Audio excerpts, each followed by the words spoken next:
Deep in America's wilderness, park rangers stand watch over millions of acres of untamed land. But some things in those forests were never meant to be found. Strange disappearances, unexplained sounds in the dark, encounters that defy all logic. These are the stories they don't put in the reports. Welcome to Mr. Bellicho, where the woods remember everything. I've spent 17 years managing the forests and trails of West Virginia. I've documented wildlife migrations, tracked endangered species populations, and filed countless reports on ecological changes. This account exists because I believe the truth, however difficult to present through official channels, deserves witness. What happened in Point Pleasant wasn't an isolated incident. It was a convergence, a moment when something ancient decided to make itself known, and I was the only one fool enough or brave enough to follow it into the darkness. My name is Marcus Colton. I'm a ranger, not a storyteller, but stories like this one demand to be told even if no one believes them. The November air had turned bitter by the time I received the call about unusual disturbances near the TNT area outside Point Pleasant. That's what locals called it, the TNT, a sprawling stretch of abandoned World War II munitions plant surrounded by dense forest and overgrown wetlands. The location made people nervous. There was something about that place that historical records couldn't quite explain away, something that lingered in the soil and water long after the government had moved on. The initial reports came through standard channels: missing livestock, strange tracks along the creek bed, and a few unclear photographs taken by hunters who swore they'd seen something not quite right moving between the trees. In my experience, not quite right usually meant black bears at unusual hours or a coyote pack expanding its territory. West Virginia's wilderness held no shortage of explanations for unexplained phenomena, and I'd learned to approach mystery with skepticism and methodology. But there was something about the tone of the callers that troubled me. They didn't sound confused, they sounded afraid. One woman, whose name I later learned was Patricia, described an encounter near the creek in halting words. She'd been walking her dog at dusk when something moved across the path in front of her. She couldn't describe it, not wouldn't, but couldn't. Her voice had wavered as she told me it was too big and the wings didn't move right. Then she'd hung up. I drove out to Point Pleasant on a Friday afternoon, the mountains already deep in their autumn collapse. The leaves had finished their transformation into brown remnants that clung to branches like regrets. My truck, a weathered Chevy that had seen better decades, navigated the winding roads with the familiarity of routine. I'd made this drive hundreds of times over my career, and it never failed to settle something restless in me. The TNT area was isolated, which was why I preferred to investigate reports there during the early hours before dark. The abandoned plant stretched across the landscape like the skeleton of some Cold War creature, its concrete bunkers half hidden by advancing forest growth. Nature was patient here. Over 60 years it had begun the long process of reclamation, vines creeping up the structures, trees growing through gaps in the concrete. I parked near the ranger station and gathered my equipment: binoculars, camera, notebook, and a flashlight. The sun was already angling low, painting the sky in shades of orange and purple that felt less beautiful and more ominous. I made notes about the reported sightings, marking them on my map. Most clustered around the wetland areas near the creek, perfect habitat for wildlife of all kinds: beavers, muskrats, waterfowl, even black bears, though they were less common in November as they entered their pre-hibernation phase. The first hour of my investigation turned up nothing remarkable. I found animal tracks, mostly deer and raccoon, and some displaced vegetation near the creek bed, consistent with recent wildlife activity. The photographs the hunters had taken were stored on their phones, and while I couldn't see them in person, the descriptions suggested nothing more exotic than a large animal caught at a poor angle in inadequate light. The human mind is remarkably efficient at transforming the familiar into the strange when fear is involved. It was around 5 o'clock when I noticed something that made me stop. Near a shallow part of the creek, where water pooled and slowed, there was a pattern of disturbance in the silt and mud. It wasn't a bear track. The impression was too broad, and the pattern suggested something with a different weight distribution.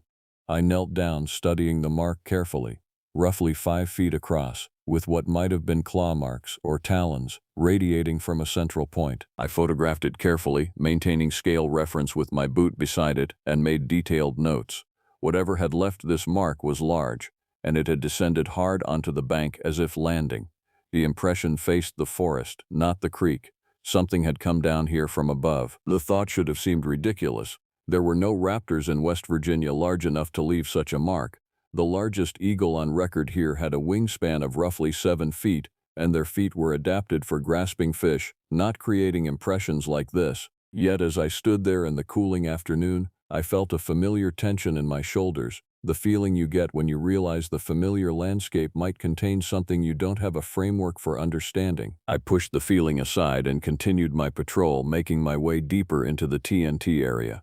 The bunkers rose up around me like partial graves, their concrete surfaces weathered and stained. I'd walked these paths hundreds of times, and the geometry of the place never became less unsettling. The bunkers created unexpected shadows, sight lines that shifted depending on your angle, and pockets of cold air that seemed to drift down from nowhere. The forest here was different from the open hiking trails and maintained parks of my usual patrol area.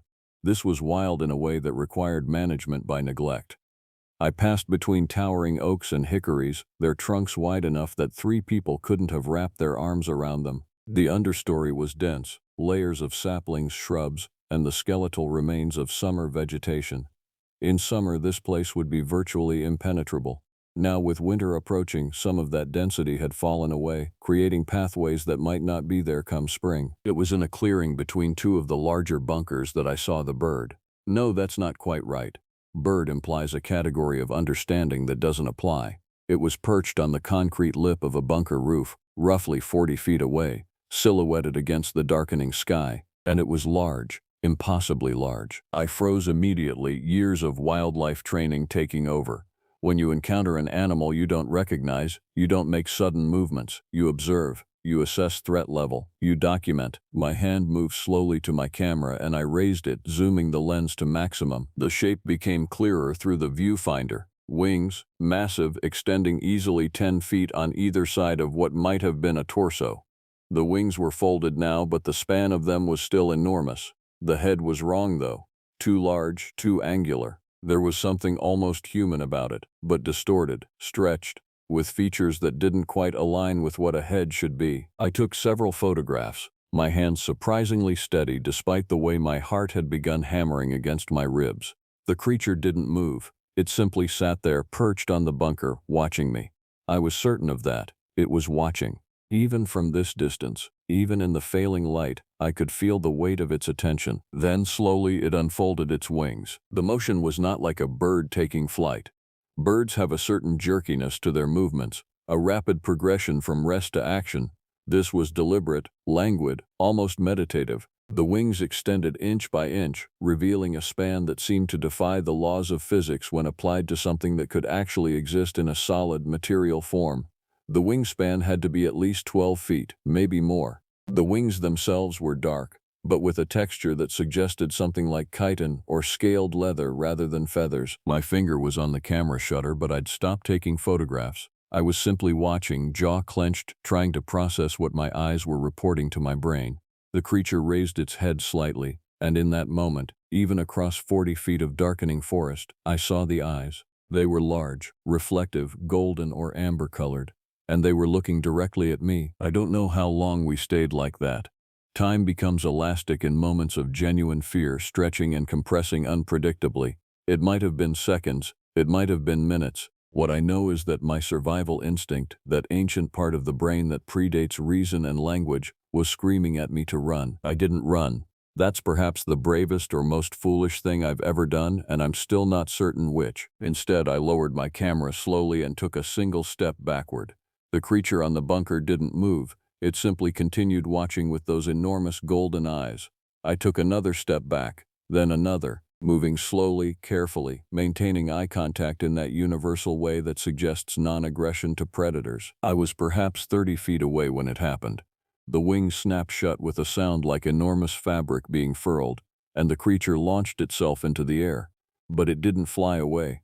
It flew upward, gaining altitude, its wings moving in that wrong, deliberate way. It climbed higher and higher, circling once over the clearing, and then it moved west, over the forest canopy, its silhouette disappearing against the darkening purple of the sky. I stood there for a long time after it vanished, my breathing shallow, my legs unsteady, It was only when the sun dipped below the tree line and the temperature began to drop noticeably that I forced myself to move. I gathered my equipment with shaking hands, deleted the photographs I'd taken, I'm still not sure why, and made my way back toward the ranger station. By the time I reached my truck, full darkness had descended. The stars were beginning to emerge, bright and indifferent, and I sat in the cab with my hands on the steering wheel, trying to construct a narrative that made sense. Misidentification was possible. Some large eagle I couldn't identify, a trick of light and shadow, a psychological response to the isolated location and the evening's fading visibility. I'd seen people in fear do remarkable things to the evidence of their own senses. But as I drove out of the TNT area, back toward the small town of Point Pleasant with its warm lights and ordinary reality, I knew I was lying to myself. What I'd seen existed. Whatever it was real. It was here. And now that I'd seen it, I understood that those initial reports, Patricia's terrified voice, the hunter's photographs, the inexplicable tracks, they'd all been genuine expressions of something that walked, or flew, through the darkness of West Virginia's wilderness. I had no idea then that seeing it once would mean I'd never fully escape it again, that the encounter would crack open something in my understanding of what was possible, leaving me unable to unsee what I'd witnessed. I only knew that as I drove into Point Pleasant, I had photographs I'd deleted, a story no one would believe, and the beginning of an obsession that would reshape everything about my life. I didn't report what I'd seen. That decision, made in the rational light of morning, felt both prudent and cowardly. There's a professional cost to reporting something like that, a mark against your credibility, questions about your mental state, the slow corrosion of respect among colleagues. I'd seen it happen to rangers who'd filed unusual reports. They became cautionary tales, their observations immediately subjected to skepticism that transcended the normal healthy doubt applied to unexplained phenomena. Instead, I began a private investigation. I told myself it was nothing more than due diligence, a thorough follow-up to the initial complaint calls.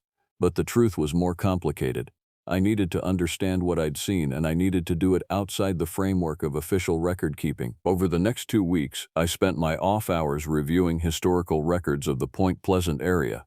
There was far more documentation of unusual incidents than I'd expected, scattered across decades. The local historical society had files that no one seemed to actively maintain, old newspapers, journals from longtime residents, even a few academic papers that had been published in journals I'd never heard of. The through line was consistent: unexplained wildlife reports, animal mutilations, strange sightings, all clustering around the TNT area and the broader region surrounding Point Pleasant. What fascinated me most was the timeline. The incidents weren't random, they followed patterns. There would be a period of activity, sightings, strange occurrences, a building sense of dread in the community, followed by a quiet period, sometimes lasting months or even years. Then it would start again, usually triggered by some event or condition that varied from cycle to cycle. I found references to a major series of incidents in the 1960s, well documented because they'd received attention from journalists and amateur paranormal investigators. But even within that period, there was structure. The incidents had accelerated and then diminished, following a curve that looked almost organic, as if something had moved through different phases. The descriptions varied from report to report, but there were consistent elements: large wings, impossible size, a sense of intelligence and malevolence. Some witnesses described a man-shaped form, others described something more alien. But the most common description, especially in the older accounts I found, was Mothman.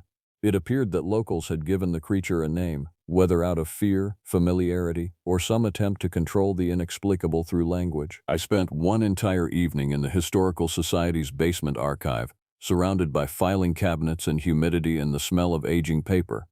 The archivist, a woman named Sarah who must have been in her 70s, had asked what I was researching. I'd given her a vague answer about understanding the region's environmental history.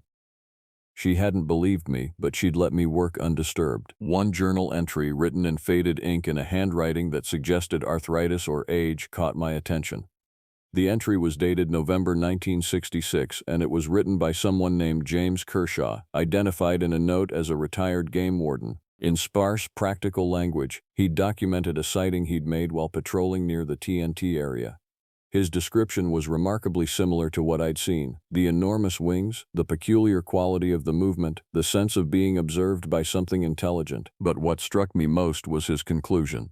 Kershaw had written, in words that were simultaneously mundane and haunting, "It knows the place. It comes when conditions align. It watches to see if we understand. If we understand, it leaves us be. If we don't, it waits." The entry ended abruptly, and there were no further entries from Kershaw in the files. I made a note of his name and resolved to attempt to locate him, though I suspected from the age of the handwriting that he might no longer be living. By the third week of December, I'd made a decision that would have seemed madness to my earlier self. I was going to attempt another encounter with the creature, but this time I would be prepared. I would go back to the TNT area, back to the place where I'd first seen it, and I would try to understand what it was and why it had chosen this location. The night I selected was December 21st, the winter solstice. It was a choice based on nothing more than intuition, a feeling that the creature's presence might be tied to astronomical or seasonal cycles. I'd taken a personal day, something I rarely did, and I spent the early part of the evening gathering materials. I brought my camera and documentation equipment, but I also brought other things. Printed maps of the area, notations about the old sighting locations, a journal for real-time observations, and, somewhat absurdly, a digital audio recorder. If I couldn't explain what I was experiencing in words written afterward, perhaps capturing it as it happened might provide some clarity. I arrived at the TNT area just after sunset, at that liminal hour when twilight lingers but darkness is approaching inevitably. The temperature had dropped into the high 30s, and frost was beginning to form on exposed surfaces. I parked in the same location as before and gathered my equipment. This time, instead of randomly patrolling, I headed directly toward the clearing where I'd seen the creature. The path through the forest was more manageable than in other seasons, and I navigated it with growing confidence despite the poor light. The bunkers loomed around me, their concrete surfaces just barely visible in the dimness, like the partial remains of some ancient civilization. The clearing was empty when I arrived. The bunker where the creature had been perched showed no sign of recent activity. I set up my base camp, a slightly ridiculous term for an area where I spread out my materials and activated my audio recorder, and waited. The problem with patience is that it gives your mind time to work against you. Standing alone in the darkness of an abandoned military installation, waiting for something inexplicable to appear, provided an excellent environment for doubt and fear to flourish. I found myself questioning my judgment, wondering if what I'd witnessed before had been a genuine encounter or some elaborate combination of misidentification fatigue and the peculiar psychology of isolated, unfamiliar environments. An hour passed. Then two. The temperature continued to drop and I began to feel the cold working its way through my jacket. I was considering abandoning the vigil when I noticed something change in the quality of the darkness. It wasn't anything visual exactly, more a sense that the air itself had become charged with presence. Then I heard it, a sound like wind passing through something vast and fabric-like. My head snapped up, and I saw movement against the star-filled sky. The creature was diving at me, wings folded, descending from somewhere above the canopy. For a moment, pure panic flooded through me. The thing was coming directly at me and I had nowhere to go. No way to defend myself against something of that size and apparent malevolence. I activated my audio recorder fully, my hands shaking so badly I could barely manage the action, and I forced myself to stand still rather than run. The creature pulled up at the last possible moment, its wings unfolding in that same wrong, deliberate motion, creating a sound that was somehow louder and more present when I was near than it had been from a distance. It circled me once, its wings creating eddies in the air that I could actually feel against my body. Then it landed, perching on one of the concrete bunker structures that ringed the clearing. From this vantage point, it was closer than before, perhaps only 20 feet away. I could see details now that the darkness and distance had obscured. The creature's form was fundamentally humanoid, which was perhaps the most disturbing thing about it. It had a torso, arms, a head, but the proportions were all subtly wrong. The arms were too long, the joints bending in ways that human joints didn't bend. The head was large and roughly triangular, with features that were only barely recognizable as a face, if you forced yourself to see it that way. The eyes were what I'd remembered, large and reflective, but now I could see there was something almost pleading in them, or perhaps that was just what I wanted to see. The wings, folded now and held partially extended, were the creature's most striking feature. They weren't feathered, as I'd initially thought. The surface had a texture more like bat wings or the wings of some enormous insect. The membrane was translucent in places, revealing a network of what might have been veins or reinforcing structures. Along the leading edge, there were what appeared to be serrated teeth or projections, like the edge of a saw. I was recording all of this, my voice steadier than I would have expected as I documented every detail I could observe. The creature watched me, its large eyes tracking my movements, its enormous head tilting slightly as if it too was trying to understand what it was encountering. "Can you understand me?" I said aloud, feeling foolish and desperate simultaneously. "Are you trying to communicate?" The creature made a sound, a low, thrumming frequency that I felt more than heard, a vibration that seemed to come from the creature's chest cavity and radiate outward in waves.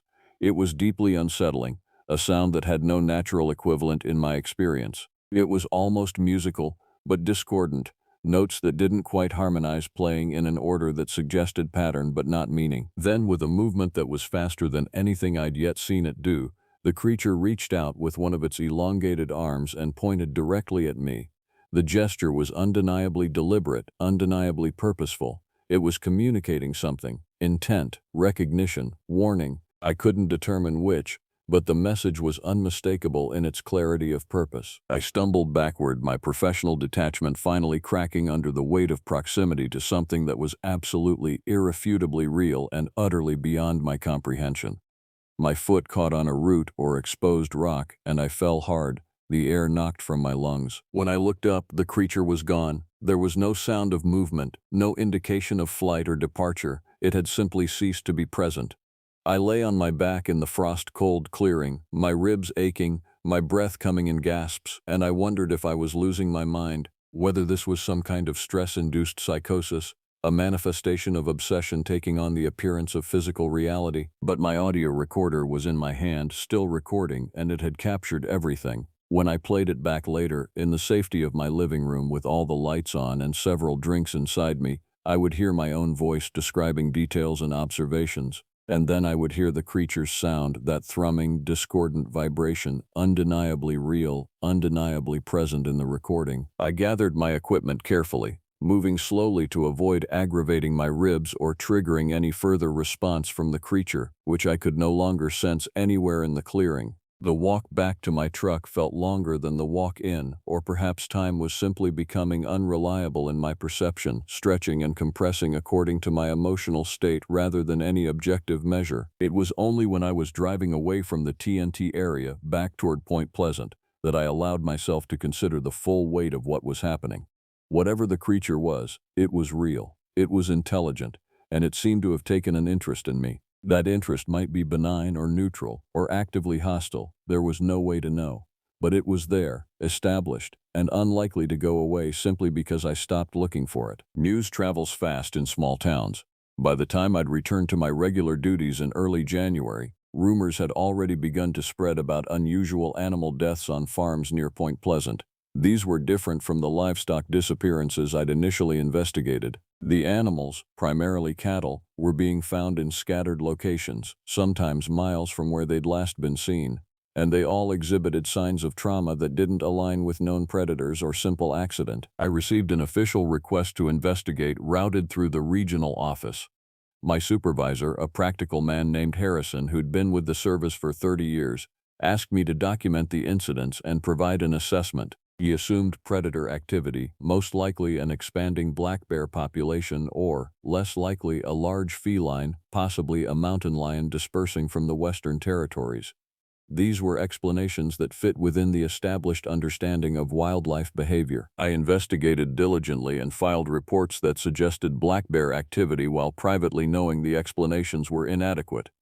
The wounds on the animals showed signs of trauma that no known predator in West Virginia could create. The arrangement of the bodies seemed intentional rather than random, and in 3 separate instances witnesses reported seeing something large and winged circling in the vicinity of the kill sites just before the animals were discovered. What I was beginning to understand was that the creature, this Mothman that locals had named, was not simply a mysterious animal occupying a specific habitat. It was actively engaging with the human community, leaving markers, escalating its visibility. It was performing a kind of communication, as James Kershaw's decades-old journal had suggested. On January 17th, I made contact with a local resident named Eleanor Vance.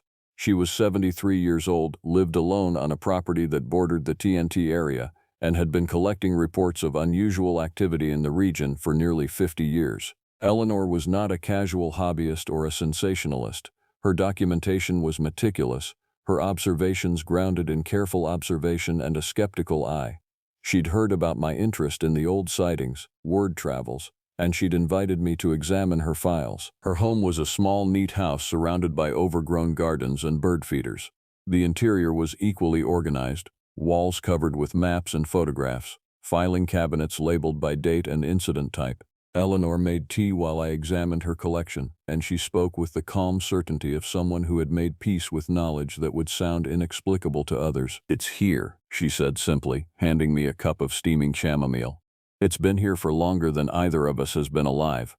But it comes in cycles. Right now we're entering a period of high activity. The encounters will escalate. The incidents will become more pronounced. And then, after a period of a few years, it will withdraw again and the forest will become quiet." "Why does it do that?" I asked, feeling the question was somehow inadequate even as I spoke it. Eleanor considered before answering. "I think it has to do with perception, with whether we're paying attention. The creature, I think it might be some kind of collector or observer. It learns something from watching us, from interacting with us. When conditions are right, when enough of us have seen it or been affected by it, I don't know, moves on, shifts locations, goes somewhere else to observe, to gather whatever it needs to gather." "That doesn't make any sense," I said, though even as the words left my mouth I knew they weren't true. It made a kind of sense. It had a pattern logic to it, even if the mechanics were completely alien. Eleanor smiled sadly. "Most of the things that truly matter don't make sense until you've lived with them long enough. I've been living with this for half a century. You're just beginning. But you've been marked now. It has chosen you for some reason. That's not something that happens randomly." Over the next several hours, Eleanor walked me through her files, reports dating back to the 1950s, though she believed the phenomena stretched back much further, into the indigenous history of the region, into the time before the military installation had been built. There were photographs, most unclear, most showing little more than dark shapes against backgrounds of forest and sky, but consistent in their depiction of something large and winged. There were witness interviews that Eleanor had conducted, transcripts of conversations with people who'd had direct encounters. Their accounts varied in details but aligned on essential elements: the size of the creature, its intelligence, the sense of being studied or judged by it. Several of the witnesses had reported feeling compelled to return to locations where they'd encountered the creature, as if something about the experience created a psychological hook that pulled at them. Eleanor also showed me records of deaths and disappearances. These were scattered through the decades, cases that official reports attributed to accidents, natural causes, or voluntary disappearances. But when Eleanor arranged them chronologically and overlaid them with her creature sighting records, a pattern emerged. Disappearances seemed to cluster during periods of high creature activity. Not all of them, certainly, but enough to suggest a correlation, however tenuous. "I believe," Eleanor said carefully, "that the creature sometimes takes people. Not frequently, not indiscriminately, but occasionally, when the circumstances align in some way I don't fully understand, someone encounters it, and they don't come back, or they come back changed, fundamentally altered." "That's impossible," I said, but my conviction was wavering. So is a creature with wings that large actually flying. So is an animal that can evade every standard method of tracking and documentation. So is the entire phenomenon we're discussing. But here we are, having a conversation about the impossible because we've both experienced it directly. Eleanor allowed me to copy some of her files, not all of them. She was protective of her archive, and I left her house with a deeper understanding of the phenomenon I'd begun to investigate. More importantly, I left with confirmation that I wasn't losing my mind. Eleanor was a rational, intelligent person who'd devoted decades to understanding something that defied explanation. If someone of her caliber believed in the creature's existence and its intentional patterns of behavior, then perhaps my own observations and experiences could be trusted. That night, I returned to the TNT area. I'd been drawn back repeatedly since my encounters, always with the stated purpose of documentation and investigation, but increasingly with the understanding that I was seeking direct contact with the creature. It was becoming a compulsion, and I was beginning to accept that the compulsion might be something the creature itself had initiated. The January night was clear and cold, stars sharp and abundant overhead. I moved through the forest paths with something approaching comfort now, the geography becoming familiar to my feet if not my mind. I brought my audio recorder again, along with a flashlight that I kept off, preferring to navigate by starlight and the minimal ambient light that filtered through the canopy. It was in a small ravine east of the main clearing that I encountered it again. The creature was perched on the exposed root system of a fallen tree, its wings folded against its body, its enormous head level with my own. This was the closest we'd been, and I could see details of its form that proximity allowed. The creature's face, if it could be called that, was almost humanoid in the arrangement of its features. There were eyes, 2 of them, positioned as eyes should be positioned, and something that might have been a mouth and nose, though the proportions were completely wrong. The skin, or hide, appeared to be a dark gray or black, with a slight iridescence that became apparent when light caught it at particular angles. There were what might have been ears, or sensory organs, extending from the sides of its head, long and pointed. "Why are you here?" I asked aloud, the words feeling absurd in the cold forest silence. "What do you want?" The creature made that same thrumming sound, but there was a variation in it this time, notes ascending and descending in a pattern that felt almost communicative. It reached out with one of its long-fingered hands, and I could see now that it had fingers, 5 of them, though they were elongated and double-jointed, and it touched the side of my face. The contact was cool, the texture of its skin like leather or treated hide. I felt a sense of something, a mental pressure or presence that was not quite telepathy but was definitely some form of communication. Impressions flooded my mind, images of the forest from an aerial perspective, a sense of vast distances and long spans of time, emotions that weren't quite emotions, states that didn't have human names or equivalents. Fear, wonder, hunger, patience, and something that might have been curiosity, all blended together in a way that my mind couldn't quite parse. Then, as quickly as the contact had begun, it ended. The creature withdrew its hand, stood up on the twisted root system, and spread its wings. They unfurled like enormous sails, and I could see that they were translucent in places, revealing what appeared to be muscle or sinew beneath the membrane. The serrated edges caught what little light there was, glinting faintly. The creature looked at me, really looked at me with those enormous golden eyes, and I understood with absolute certainty that it was making a decision, a choice, about me, about what happened next, about what role I would play in whatever was coming. Then it launched itself into the air, wings beating in that slow, deliberate rhythm that still seemed to defy the physics of flight. It climbed higher and higher, circling the ravine once, twice, 3 times. On its 4th pass, it flew directly over me, so close that I could feel the air displacement from its wings, could smell something strange and metallic in its wake. And then it was gone, climbing into the winter sky, its silhouette disappearing against the darkness overhead. I stood alone in the ravine, my face still tingling from where it had touched me, my mind spinning with impressions that wouldn't quite resolve into coherent thought. In the weeks that followed my encounter with the creature in the ravine, I experienced a subtle transformation that I struggled to articulate even to myself. The boundaries of my perception seemed to shift. I would find myself noticing things in the forest that I'd walked past hundreds of times without seeing, small markers, arrangements of objects, signs that felt intentional. A ring of stones in a clearing, branches bent and twisted into deliberate patterns, trails worn by repeated passage that didn't match any known animal's movement pattern. I began documenting these signs with the same methodical care I applied to standard wildlife reports.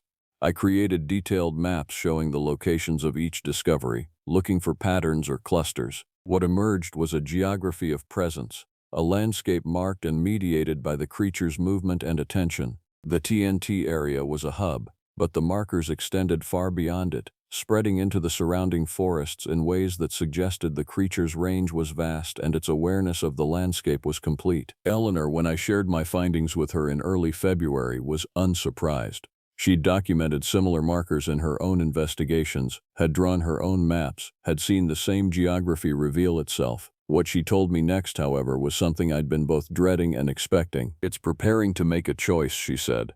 "I've seen this pattern before. Usually it happens before a disappearance. Someone becomes marked, like you have been. They begin to see the signs, to understand the language the creature is using. And then they either accept what's being offered, or they reject it. The acceptance usually leads to the person leaving the area, sometimes leaving their entire life behind. The rejection, she trailed off. But the implication was clear. "What are you suggesting?" I asked. Though I already knew the answer. "I'm suggesting that you need to decide what you want to do. You can stop investigating, you can request a transfer to another region, put distance between yourself and the creature's attention. That's the safest course. Or you can allow what's happening to proceed to whatever conclusion is approaching. But you can't remain in this suspended state indefinitely. The creature doesn't allow that." I spent the next week in a state of genuine existential turmoil. I examined my life, my career, my relationships, which admittedly were few and increasingly distant as my obsession had grown, my future plans. Everything felt suddenly contingent, dependent on choices I hadn't consciously made but was now being forced to acknowledge. And then, on February 14th, something happened that crystallized everything. A child, a girl named Kaylee, 8 years old, went missing from a residential area on the outskirts of Point Pleasant. The case was handled by local law enforcement, but because the area fell partially within territories I patrolled, I was asked to assist in the search efforts. We searched for 3 days. Search and rescue teams, volunteers, tracking dogs, systematic grid patterns covering the forest and surrounding areas. Nothing. No sign of the child, no indication of foul play, no evidence pointing toward any explanation. The girl had simply vanished while playing in her yard, between one moment and the next. I was part of one of the search teams, moving through the forest with practiced efficiency, when I found something. It was in a location that the official search efforts hadn't covered yet, a ravine several miles from where the child had disappeared. And what I found was the child herself. She was alive. That was the first miracle. She was standing in a clearing, looking confused and slightly disoriented, but physically unharmed. When she saw me, she ran to me with the kind of desperation that a lost child projects, and I gathered her up, my hands shaking as I called in her location to the search coordination team. But what I knew, and what no one else would ever know, was that the creature had returned her. She'd been in its presence for 3 days, and while she had no memory of where she'd been or what had happened during that time, she was fundamentally intact. When the medical examinations came back, there would be no evidence of trauma or abuse. It would be treated as a case of a child becoming lost and somehow finding her way back to a location that search parties could locate. That night, after Kaylee had been returned to her parents and the official case had been closed, I returned to the forest. I went to the clearing in the ravine where the creature had first touched my face, and I waited. It came as the moon rose, silent wings carrying it down from the darkness above the canopy. This time there was no circling, no elaborate approach. The creature landed directly before me and simply stood there, its enormous form silhouetted against the starlight. "You're saying that if I choose, you'll stop," I said aloud. "If I leave, if I stop investigating, if I put distance between us, you'll return to being a hidden thing, something that people report but never truly prove. You'll fade back into being a legend, a campfire story, a piece of regional folklore." The creature made no sound, but I felt that pressure in my mind again. Not quite telepathy, but something in that direction. Impressions, concepts, the sense of affirmation without words. And if I choose to stay, if I continue investigating, if I try to understand what you are and what you want, what happens then? The impressions shifted. Images of vast distances, of motion through darkness and starlight, of being in multiple places at once. Images of forests I'd never seen, of a landscape that was both earthly and utterly alien. Images of completion, of purpose fulfilled. The creature was offering me something, a kind of transcendence through understanding. Knowledge that would reshape how I perceived reality. Knowledge that came with a cost. "Why me?" I asked. "Of all the people you've encountered, why have you chosen to mark me specifically?" The creature reached out with one of its long-fingered hands and placed it against my chest, directly over my heart. I felt that same cool, leathery contact. And the impressions came again, more intense this time. I saw images of myself, standing in this forest at different ages, younger, older, moving through seasons and years. But in all the images, there was the creature, present or implied. The creature as a constant. The creature as a marker of something essential in my life that had already been determined long before this moment. "It was always going to be me," I whispered. "You've been tracking me for years, haven't you?" This didn't start with the call about the sightings. This started much earlier. The creature withdrew its hand, and I understood from its stillness, from the angle of its enormous head, that I'd perceived something true. I'd understood something essential about the mechanics of what was occurring. I made my choice then. Not rationally, not through any process of logical decision-making, but through a kind of acceptance that I'd been moving toward since my first encounter in the clearing near the bunkers. The creature had marked me. The choice was not really mine to make. I could only choose how to engage with what had already been decided. "I'll stay," I said. "I'll continue investigating. I'll try to understand. And I'll document what I learn, as carefully and thoroughly as I'm able. Not to prove anything to anyone else, but to understand it myself. To bear witness to what you are, even if I never fully comprehend it." The creature made no response to this.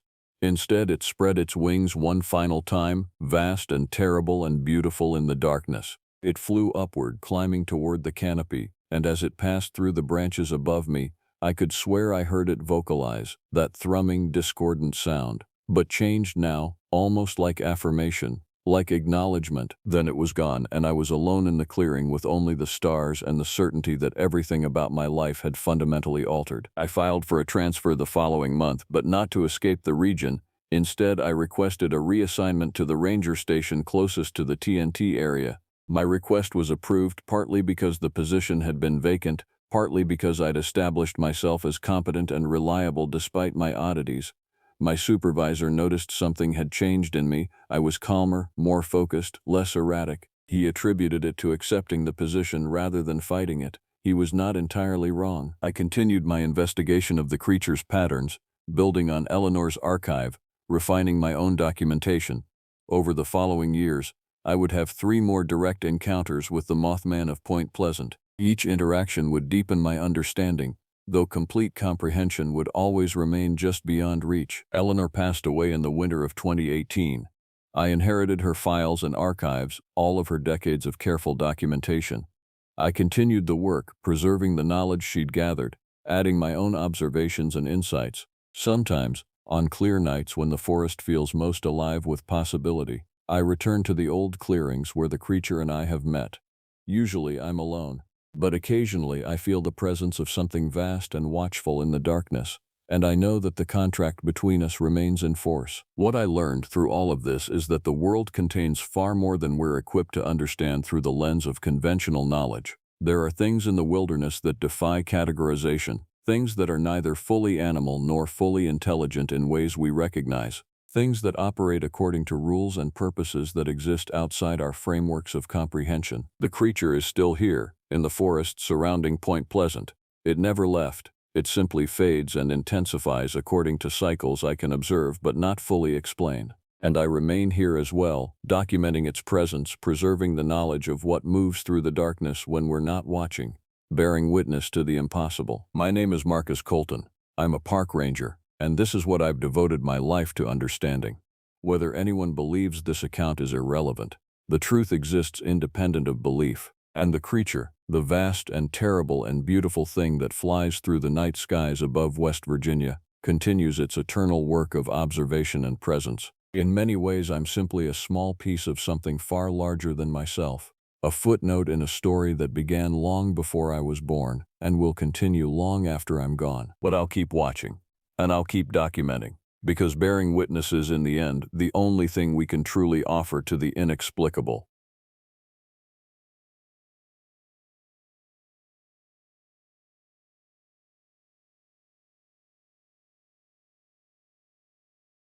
Some assignments come with a quiet dread that settles in your stomach before you even understand why.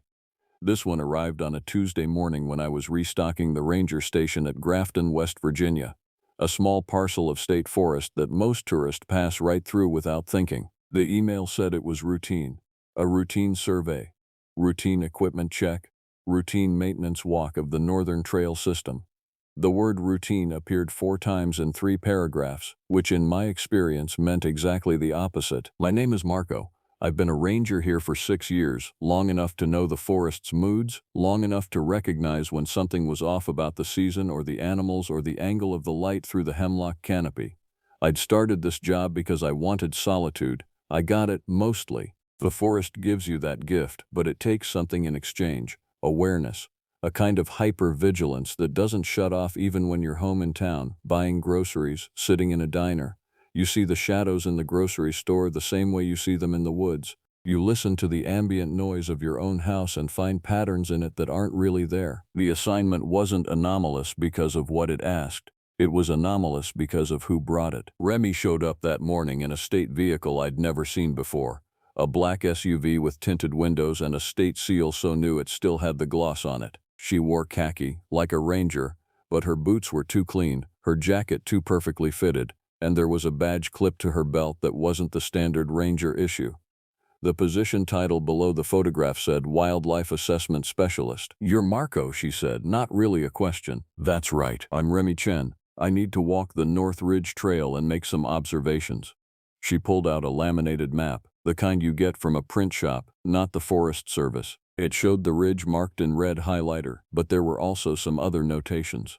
Circles, question marks, a series of dates scrawled in the margin. What kind of observations? The kind you file a report on and don't ask too many questions about. Remy folded the map back up, but not before I saw the dates clustered around the previous 3 autumns. October, November, scattered into early December. "When can you be ready?" "Ready for what?" "To guide me." The Forest Service request specifically asked for someone who knew the area well. "Your record is clean.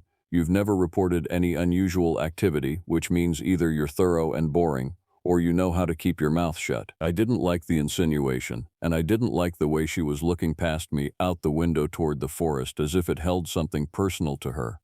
But I needed this job more than I needed my pride. "I'll get my pack," I said. "What are we looking for?" Remy's expression didn't change. Evidence of movement, possible denning sites, territorial markers. She paused, and something flickered across her face, not uncertainty exactly, but a kind of bracing, as if she was preparing herself for something.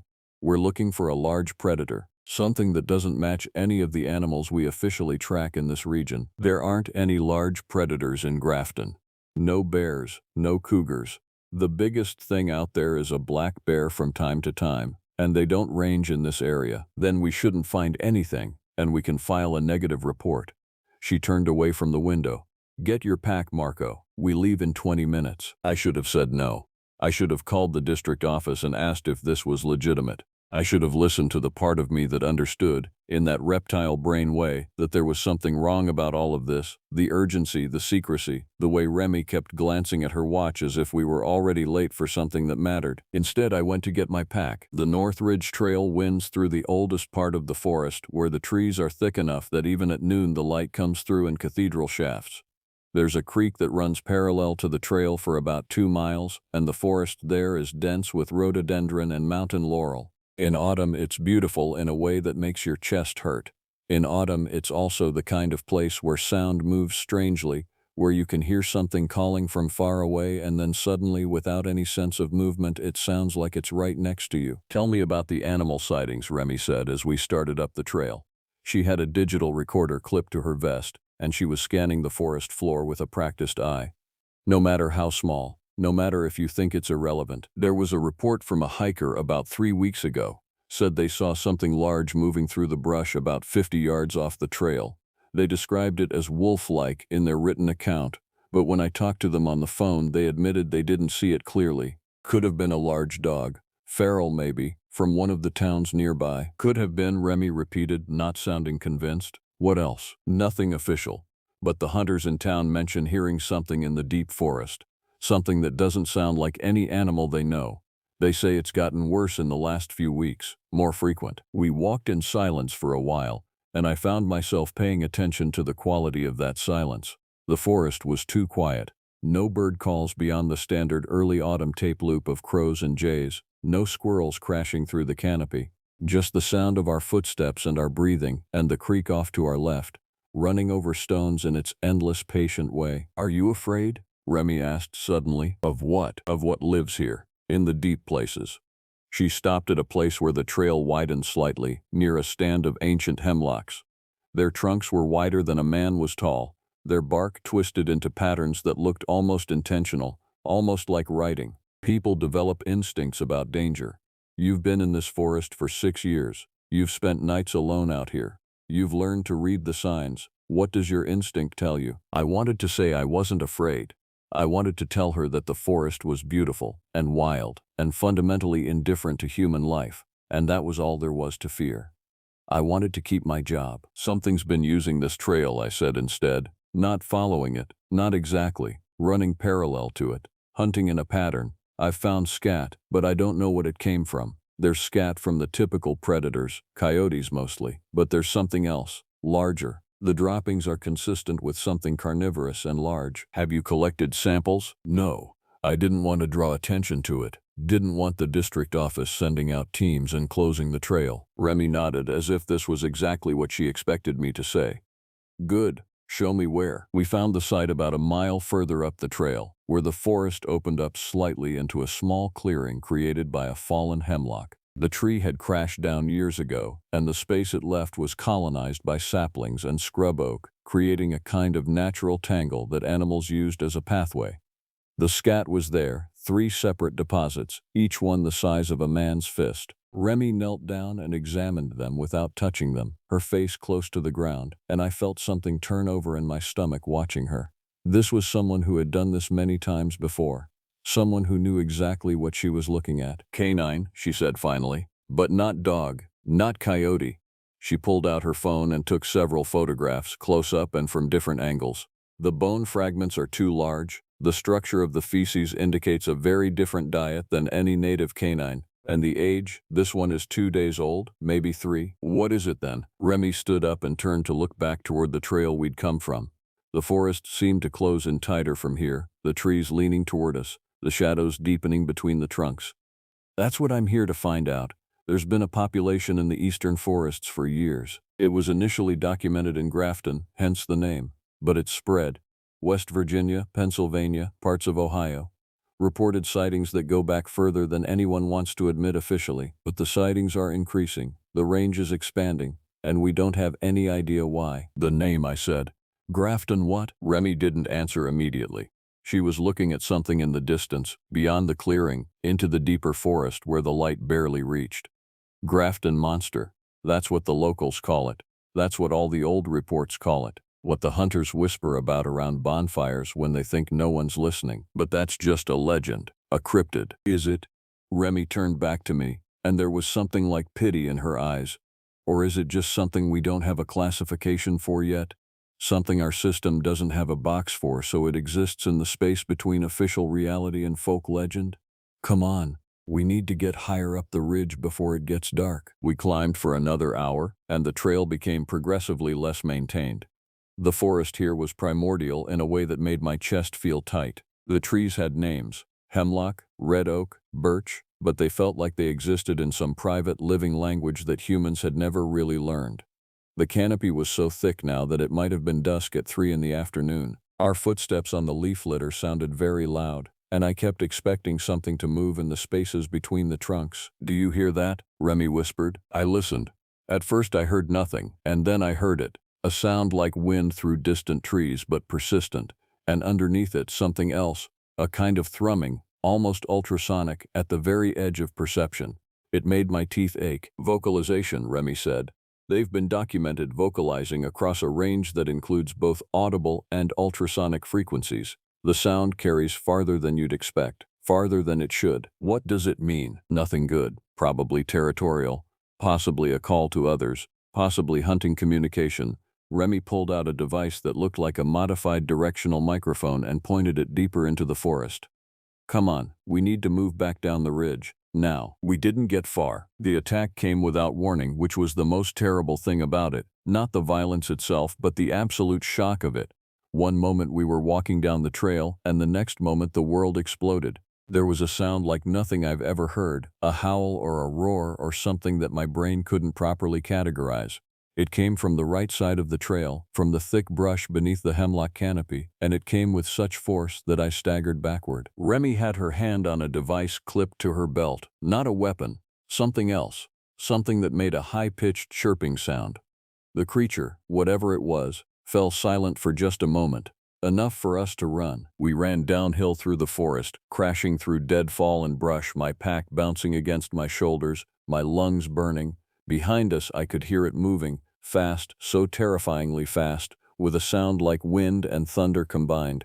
It made no effort to follow the trail. It simply came through the forest as if the trees weren't there, and I realized with a spike of pure animal panic that it moved through this place the way I moved through air.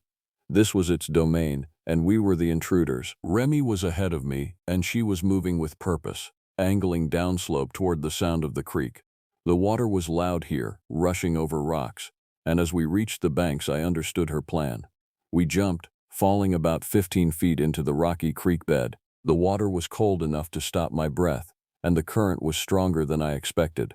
We scrambled across to the other side, pulling ourselves up the far bank by grabbing roots and rocks, and then we were scrambling back up the slope opposite the trail. The creature stood at the top of the bank above us, silhouetted against the less dark of the forest. I could see its shape, massive, wrong, bipedal, but also somehow not quite that. Its outline suggested something between a bear and a man, but also neither of those things. It was too large, too angular in the wrong places. Its head was disproportionately small for its body, its shoulders too wide, too hunched. We stared at each other across the creek for a moment that felt like eternity. I could hear Remy's ragged breathing next to me, could feel the icy water dripping from my clothes. The creature made a sound then, not a roar, something quieter and more terrible, something like a laugh or a grinding of stone. Then it vanished back into the forest, leaving only the sound of its passage, fading into the distance. We didn't talk until we made it back to the ranger station and the sun had completely fallen from the sky. Remy was soaked through and shivering, and I made coffee without asking, just set up the camp stove in the back office and put the kettle on. She sat at the desk, wringing out her hair, and I tried not to think about what I'd seen in that moment when the creature was visible against the fading light. "It doesn't attack unless it feels threatened," Remy said finally, wrapped in a blanket I'd dug up from the storage closet. "It was hunting us. It was curious. We came into its territory with a vocalization device, making sounds it probably recognized as a challenge or a threat. It responded. It let us go when the situation changed." Remy sipped the coffee I'd made. "That's actually useful information. We know its threat assessment protocol." "Why are you here?" I asked. "Really?" Remy looked at me over the rim of her cup. "Because there's a problem developing. The creature, or creatures, there may be more than one, have stopped avoiding human contact. They're becoming bolder. There have been 3 missing persons reports in the surrounding counties in the last 6 months, all of them in rural areas, all of them in the autumn months. No bodies, no evidence of struggle. The families reported hearing strange sounds before the persons disappeared." "You think it's killing people?" "I think it's possible. I think it's also possible that the creature is simply scavenging, and the missing persons are unrelated. But the pattern is concerning enough that someone has to investigate it. Unofficially, quietly, without causing panic." "Are you going to keep investigating?" "Yes. And I'd like you to help me. There's a fee, and it's not insignificant. The Forest Service has a quiet fund for exactly these kinds of situations. You'd be conducting a biological survey, which is technically true. You'd have authority to go places and ask questions that a civilian couldn't." I should have said no. The sane part of me, the part that wanted to keep living a normal life, wanted to say no. But I'd seen something in that moment in the forest, and it had changed the way I understood the world. There was something here that didn't fit into any category that science had a name for. And that something, in a weird way, made me feel less alone. "Okay," I said, "but we do this properly. We prepare, we bring better equipment, and if anyone asks, I'm filing a regular survey report with the district office." Remy nodded, and something that might have been relief crossed her face. "You're a good man, Marco. I have a feeling you're going to earn that fee." That was the beginning of it. That was the moment when the forest stopped being just my job and became something else entirely. The moment when I understood that there were things living in the deep places that no one had decided what to do about yet, things that moved in the spaces between the official world and the hidden one, and I, for better or worse, had chosen to follow them into those spaces. The night was very dark. The creek outside the ranger station kept up its endless conversation with the stones, and the forest pressed against the building's walls with a kind of patient, predatory attention. Inside, Remy drank coffee and made notes, and I tried not to think about the sound that creature had made, the one that might have been a laugh or might have been something warning us away. I went outside to smoke, and I stood on the station's small porch looking out at the darkness. The stars were incredible that night, unshadowed by any light pollution. The constellations hung in their ancient patterns, indifferent and infinite. Somewhere in the forest, beyond the reach of the station's lights, something was moving. Something that belonged here in a way I never would, no matter how many years I worked these trails. I wondered what it was hunting tonight. I wondered if the missing persons had seen the stars like this before the forest took them. The cigarette burned between my fingers, and I didn't put it out until it singed the webbing between my thumb and forefinger. The pain was sharp and real and grounding. It reminded me that I was still human, still vulnerable, still afraid. The forest breathed around me, and I breathed back, and something in the darkness heard both of us and made a sound that wasn't quite laughter. The next morning came gray and cold, with mist hanging in the low places of the forest like something solid.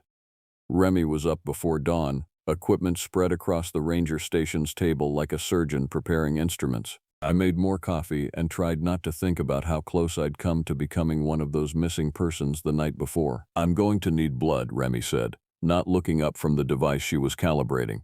"From the creature if possible. Hair samples, tissue, anything that can be analyzed. That means getting close to it." "Yes, you're insane." "Possibly." She looked at me then, and I saw that she hadn't slept.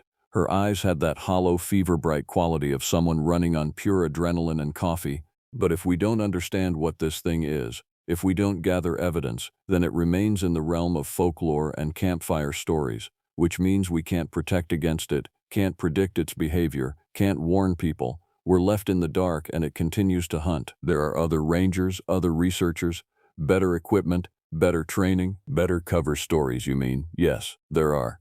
But this situation is official enough to be interesting to me and unofficial enough to be deniable to the government. If something goes wrong, I'm a rogue researcher obsessed with cryptid mythology. You're just a ranger who encountered an unusual animal. We're not military, we're not official, which means if something happens to us, it didn't happen in any way that matters. That's the balance we're working with." I understood, but I didn't like it. How do we even get close to it? We use its pattern against it. Animals, all animals, establish territories and patrol them on regular schedules. We observed it in 2 locations yesterday. We know it hunts in the early evening and moves through the forest in predictable ways. If we can establish a baseline timeline, we can predict where it will be and when. And then what? We hide and wait for it to walk past us? We hide and we tranquilize it. I stared at her. "You have a tranquilizer that works on something that large?" "I have a tranquilizer that's calibrated for large primates and large predatory mammals. Whether it works on this creature is an open question, but we have to try something." Remy pulled out a case from her pack, the kind of thing you'd use to store expensive optics or jewelry. Inside, nestled in foam, was a large caliber tranquilizer rifle. "You know how to use one of these?" "I've trained with them, for bear management." "Good. You'll carry it. I'll carry the collection kit." She closed the case and looked out the window at the gray morning. "We need to move today while we have the daylight. The weather's holding, but that front moving in from the north could change that. If we get rain, the animal's scent marking gets washed away, and we lose our tracking advantage." We spent the morning preparing. I checked the tranquilizer rifle's sight, assembled the darts, familiarized myself with the weight and balance of it.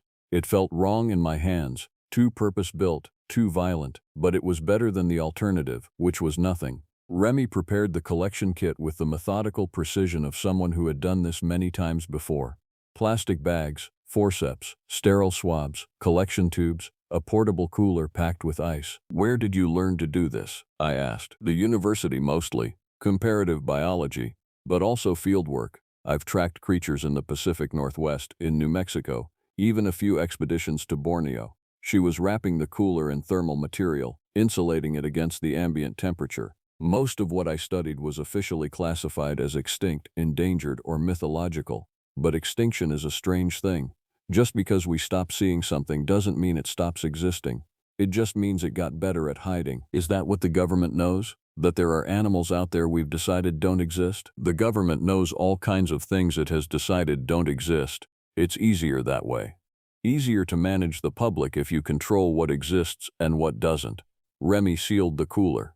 "But the things that don't officially exist still eat and breed and die like anything else. They still interact with the human world, and sometimes those interactions create problems that have to be solved quietly." "Is that what this is? A quiet solution?" "This is the data gathering phase. If we can prove that there is indeed an unknown large predator operating in this region, then the solution phase becomes someone else's problem. They'll bring in specialists, decide what to do. But if we don't gather the data, then it remains a mystery, and mysteries don't get solved. They just get worse. By noon, we were back on the North Ridge Trail, the tranquilizer rifle loaded and ready, Remy's collection kit packed light enough to carry comfortably.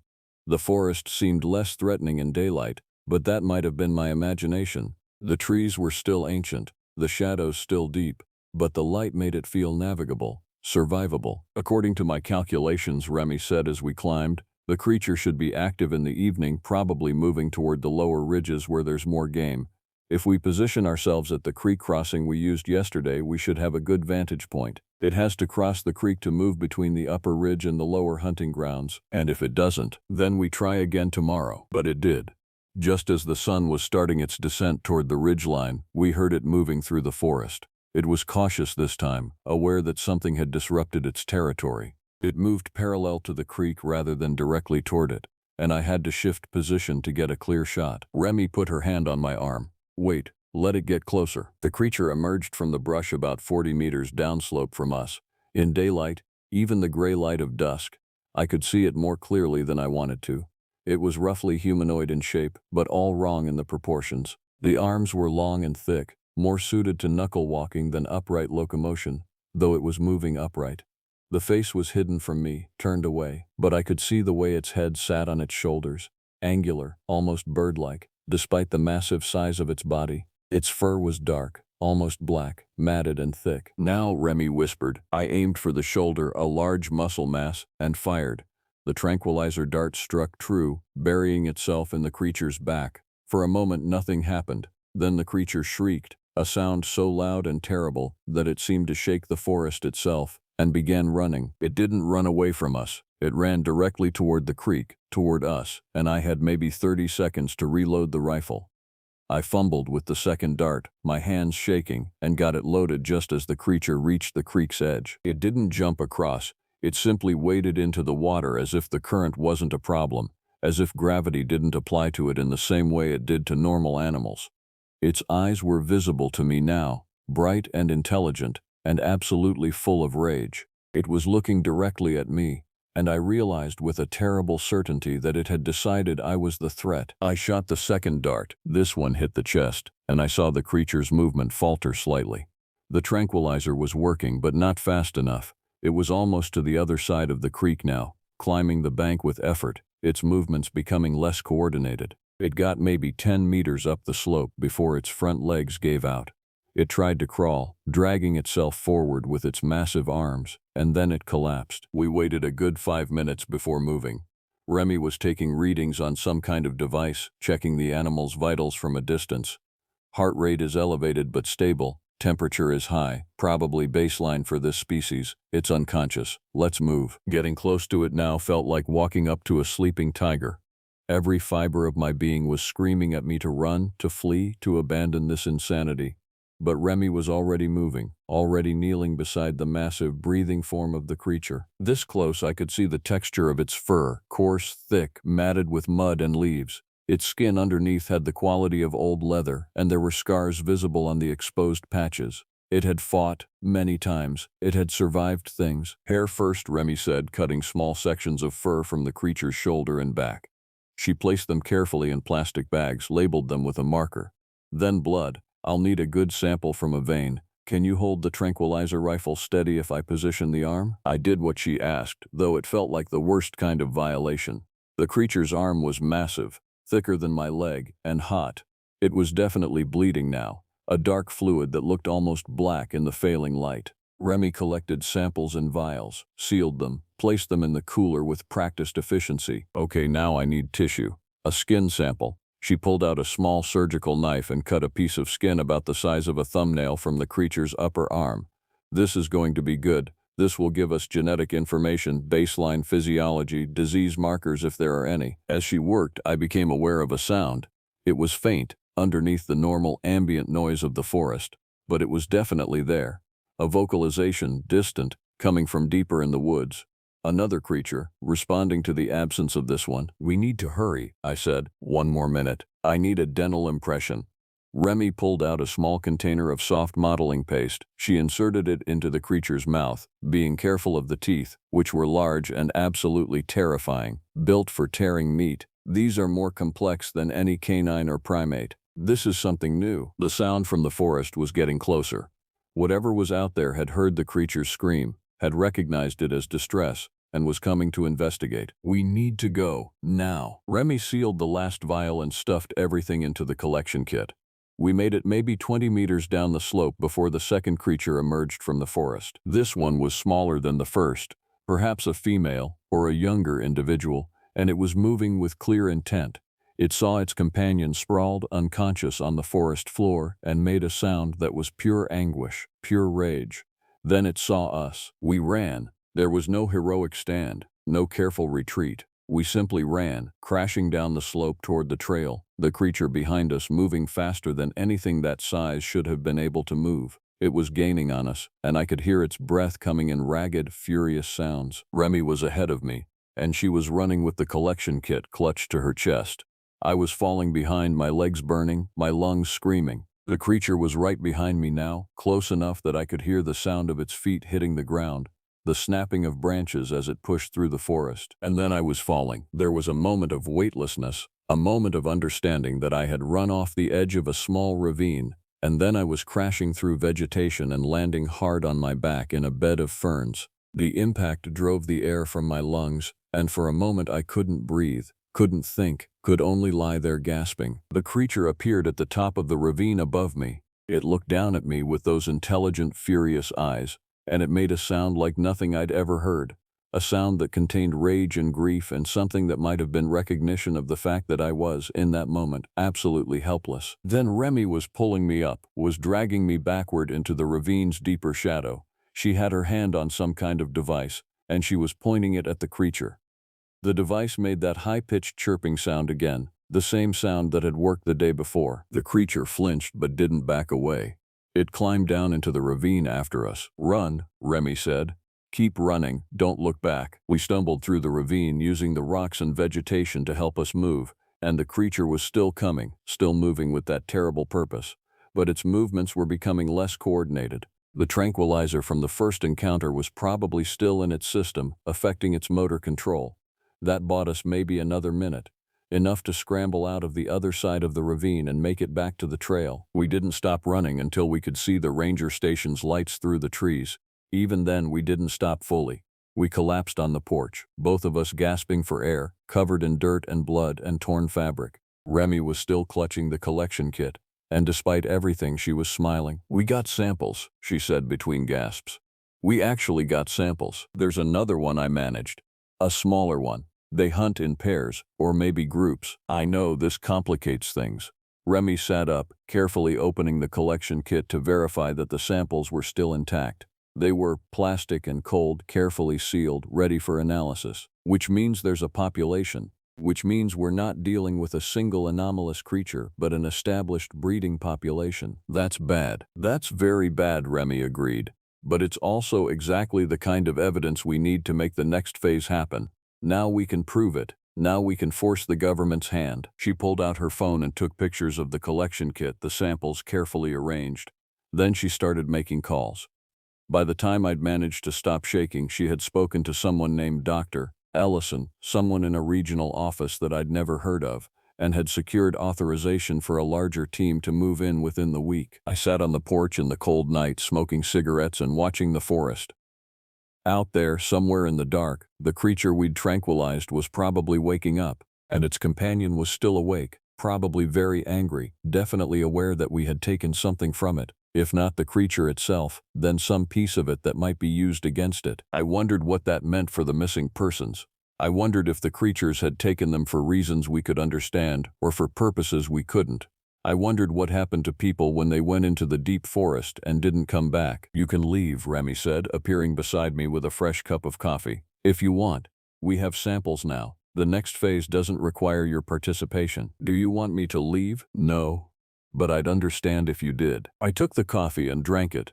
It was bitter and hot, and it tasted like something I could hold on to. "I'm staying. Might as well see how this ends." Remy nodded, and something like respect crossed her face. It ends with answers, she said. Whatever happens, we get answers. That's the most important thing. But I wasn't sure that was true. Some questions, once you start asking them, don't lead to answers. They lead deeper into the dark, into places where the rules we'd made for the world stop applying.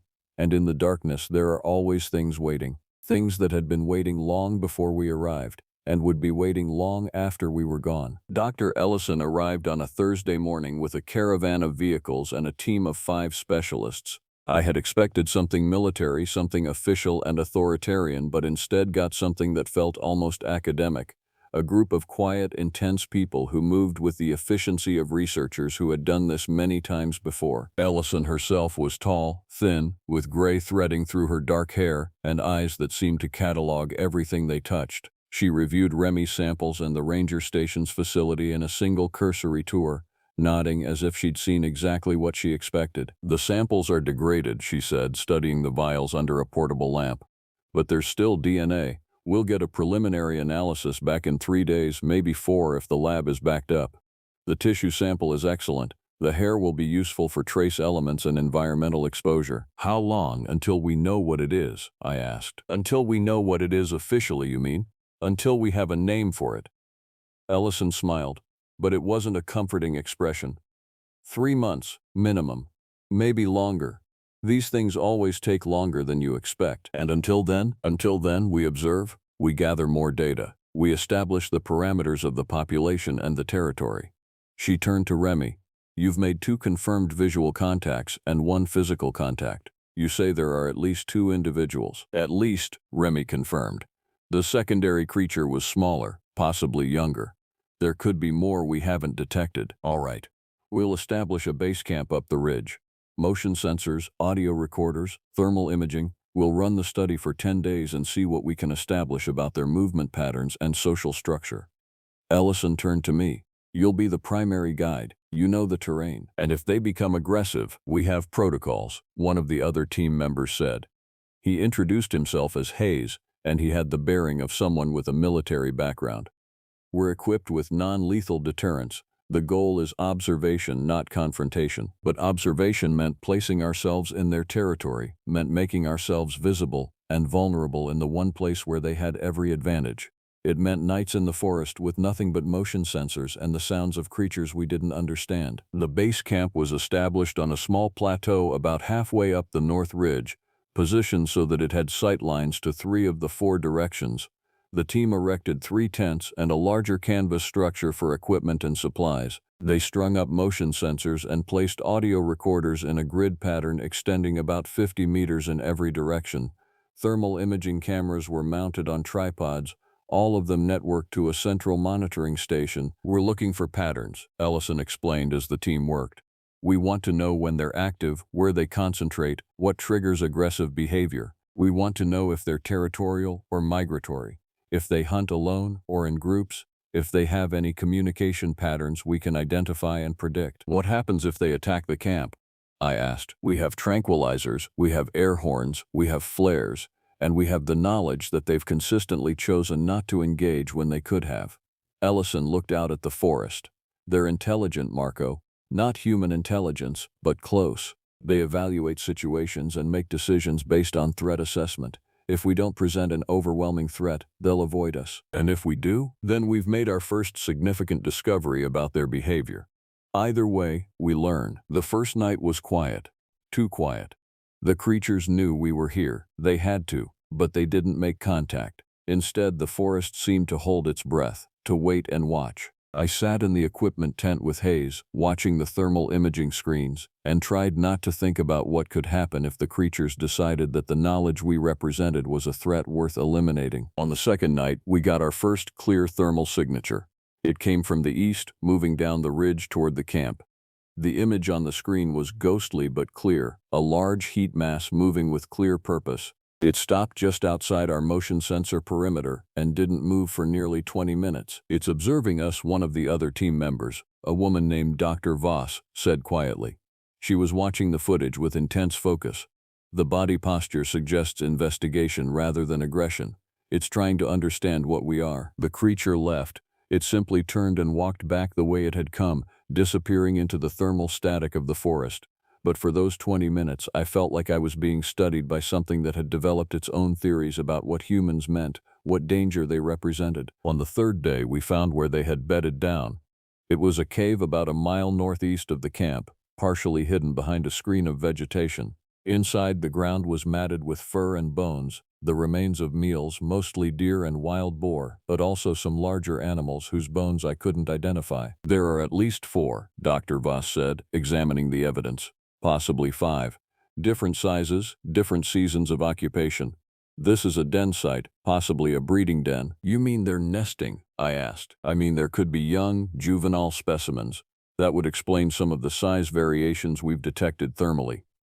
Voss carefully collected samples, hair, bone fragments, scat, and placed them in labeled bags. We need to establish whether we're dealing with a breeding population, and if so, how many generations are we looking at? That night we heard them, not all at once, but in scattered calls from different parts of the forest. The vocalizations were complex, containing multiple frequencies, some audible and some ultrasonic.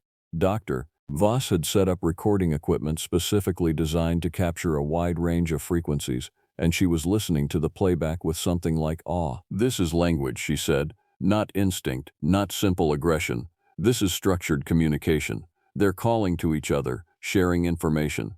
Listen, this one is responding to the first call, and the pattern is consistent with question and answer." "What are they saying?" I asked. "I don't know, but I'd like to figure it out." By the 5th day, the team had mapped out a clear territory. The creatures had a range that extended for several miles in every direction, with the cave serving as a central point. They moved between the cave and various hunting grounds, apparently following a regular schedule. 3 individuals, they determined, a large male, a slightly smaller female, and a juvenile of unclear sex. The juvenile was probably born the previous season, possibly the offspring of the adult pair. Ellison was becoming frustrated with the limitation of observation. "We need physical data," she said during a briefing on the 6th day. "We need to understand the genetic structure, the physiology, the anatomical systems. One tissue sample isn't enough." "You want to tranquilize them again," Remy said. "I want to establish protocols that allow us to document a living specimen." "Yes, tranquilization is part of that." "And what happens when they develop an association between our presence and physical trauma?" I asked. "What happens when they decide that we represent a threat worth acting on?" "Then we get to observe their threat response behavior, which is data we need." Ellison's expression was cold, clinical. "I understand your concern, Marco, but we're here to understand this species. That requires a level of interaction beyond passive observation." Hayes set up the operation for the next evening. He positioned tranquilizer teams at 3 separate vantage points, coordinating via radio.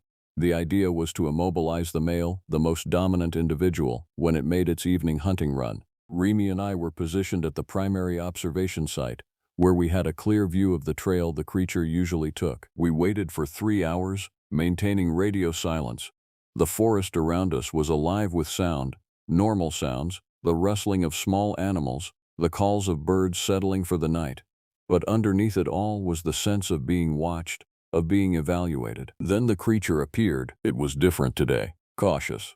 It moved slowly down the trail, its head up, clearly scenting the air, clearly aware that something had changed.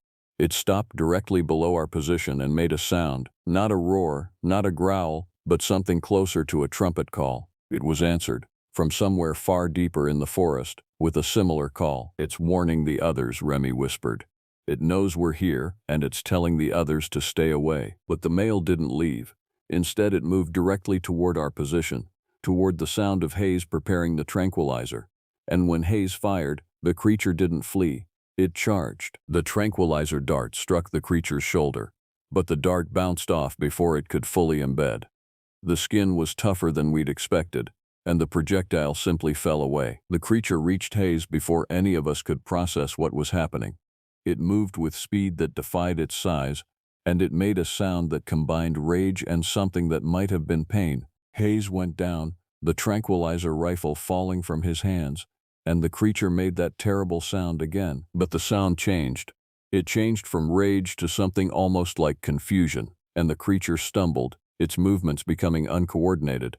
Ellison had fired the backup tranquilizer, had nailed it directly in the flank this time, and the dose was hitting harder than the creature had expected. The massive body went down, crashing through the vegetation with a force that shook the earth.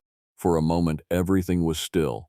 Then Hayes was moving, was checking himself for injuries, and Ellison was moving toward the creature with medical equipment. "It's down," Hayes said into the radio. "Primary specimen is tranquilized. We need immediate data collection." We all moved to the site. The creature was enormous up close, easily 10 feet tall and weighing what must have been 800 pounds or more. Its breath was shallow but regular, and its eyes had closed. In unconsciousness, it looked less terrifying. Just a large animal, breathing, existing. "We need to work fast," Ellison said. "The tranquilizer will hold for maybe 30 minutes. I need blood work, tissue samples, bone density samples.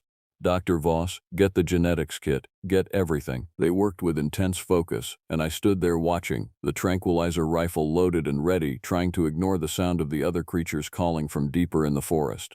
That sound was getting closer. That sound was full of urgency and something that might have been desperate concern. "We're running out of time," I said. "The others are coming." 20 more minutes, Ellison said. "We need 20 more minutes." But we didn't have 20 minutes. The calls from the forest had become almost constant now, and then one of the motion sensors at the camp's perimeter triggered. Not one sensor but 3 activated in quick succession. Multiple thermal sources converging on the camp, came a voice from the camp over the radio. "2 large, 1 small. I'm not sure what they're doing, but they're not approaching, they're circling." "Pack everything up," Ellison ordered. "We're leaving now." We moved faster than I thought possible given the amount of equipment, but the creature on the ground was starting to come around, its breathing becoming more agitated, its eyes beginning to open. We were maybe 50 meters away when the other creatures came into view. They came from the forest like shadows gaining substance. The female, clearly, because she was smaller but no less terrifying. And the juvenile, which was still huge, still powerful, but carried itself with less confidence. The female saw her companion on the ground and made a sound that I can only describe as grief mixed with rage. "Run," Ellison said flatly. We ran. Behind us, the creatures didn't follow. They stayed with the unconscious male, protecting him, possibly trying to rouse him. We made it back to the camp and started packing the equipment with desperate urgency. The other creatures stayed at the edge of our perimeter, watching, making those terrible sounds. "We need to go," I said. "We need to leave the forest, now." Ellison looked at the samples they'd collected, at the data from the tranquilization, at everything they'd gathered, and something in her expression shifted. "All right," she said. "We're evacuating." It took 2 hours to pack everything and get down the ridge. The creatures followed us, not attacking, not engaging, just moving in parallel to our retreat. And when we reached the ranger station, they stopped at the edge of the forest and watched us secure the doors and turn on the lights. We didn't sleep that night. Hayes was shaken by the encounter, though he sustained no serious injuries. Dr. Voss was almost manic with excitement, cataloging the samples, preserving them for transport. And Ellison sat at the ranger station's table, staring at nothing, her expression unreadable. "What happens now?" I asked. "Now we process the data. We verify the samples. We write a report that's both truthful and limited in scope." Ellison looked at me. "People are going to want to kill these creatures. Once we acknowledge their existence, once we provide evidence, there will be calls to eliminate them as threats. Hunters will mobilize, the state will authorize culling, and by this time next year they'll be extinct. Or they'll kill someone first," I said. "Or they'll kill someone first," Ellison agreed. "Either way, we've set something in motion that can't be stopped." The team left the next morning. They loaded the equipment and the samples into their vehicles and drove away, leaving only the tracks in the mud to prove they'd ever been there. I was alone again in the ranger station, and the forest was very quiet. That night, I heard the creatures calling from the deep forest. They called for a long time, back and forth, their vocalizations complex and structured. I sat on the porch with a cup of coffee and listened, trying to understand if there was real language in those sounds or if I was just projecting meaning onto animal noises. By the next day, the official reporting had begun. Ellison's preliminary findings suggested a previously undocumented species possibly related to known great apes but with distinct characteristics that warranted further study. The photographs of the samples were carefully presented, the genetic markers highlighted, the skeletal features detailed. And in the margins of the report, almost as an afterthought, was a section on potential behavior patterns and threat assessment. The internet did the rest. By the end of the week, there were cryptid enthusiasts from across the country making their way to Grafton, hoping to catch a glimpse of the creature that had been photographed and documented. There were news crews, there were park rangers and wildlife officials, there were hunters preparing weapons and laying traps, and in the deep forest, the creatures went silent. Absolutely, completely silent. For 3 days we heard nothing. No calls, no vocalizations, no thermal signatures on the equipment the team had left behind. They had withdrawn deeper into the forest, or they had moved on, or they had decided that the creature known as mankind had proven itself to be a threat beyond their ability to manage. I never saw them again. The search teams found nothing. The hunters found nothing. The news crews eventually gave up and moved on to the next story. By winter, the forest had retreated into its natural silence, and the creatures were just legend again, cryptids, the kind of story you heard around bonfires that no one quite believed. But I knew they were still there. Somewhere in the deep places they moved through the forest, teaching their young to avoid humans, to recognize the danger that we represented. And they would survive, because they had learned the most important lesson, that humans feared what they didn't understand, and that this fear was the most reliable protection they could ask for. 6 months passed. Winter came and went, and with it came the isolation of the ranger station, the snow, the cold, the long nights where the only sounds were the wind and the occasional movement of animals in the dark. I continued my patrols, continued my reports, but something had fundamentally changed in how I understood the forest. Remy visited in February, arriving with samples and a new set of questions. The preliminary genetic analysis had come back, and it was complicated. The DNA sequence had enough similarity to primate DNA to be recognizable, but enough difference to be inexplicable. The creature's genome contained genetic markers that hadn't been seen in any living species, markers that suggested either a rapid evolutionary divergence from a known species or a completely separate evolutionary lineage that had remained hidden from human science. "They're not apes," Remy said, showing me the charts and graphs on her laptop. "They're not humans. They're something else entirely. Something that branched off from a common ancestor maybe 200,000 years ago, maybe longer. They've been evolving separately, developing their own adaptations, their own society." "Why?" I asked. "Why hide? Because we're dangerous. Because we kill things we don't understand. Because they learned, probably through hard experience, that the best survival strategy is invisibility." Remy closed the laptop. "There are reports coming in from other states now, similar sightings, similar descriptions, Kentucky, Pennsylvania, even Ohio.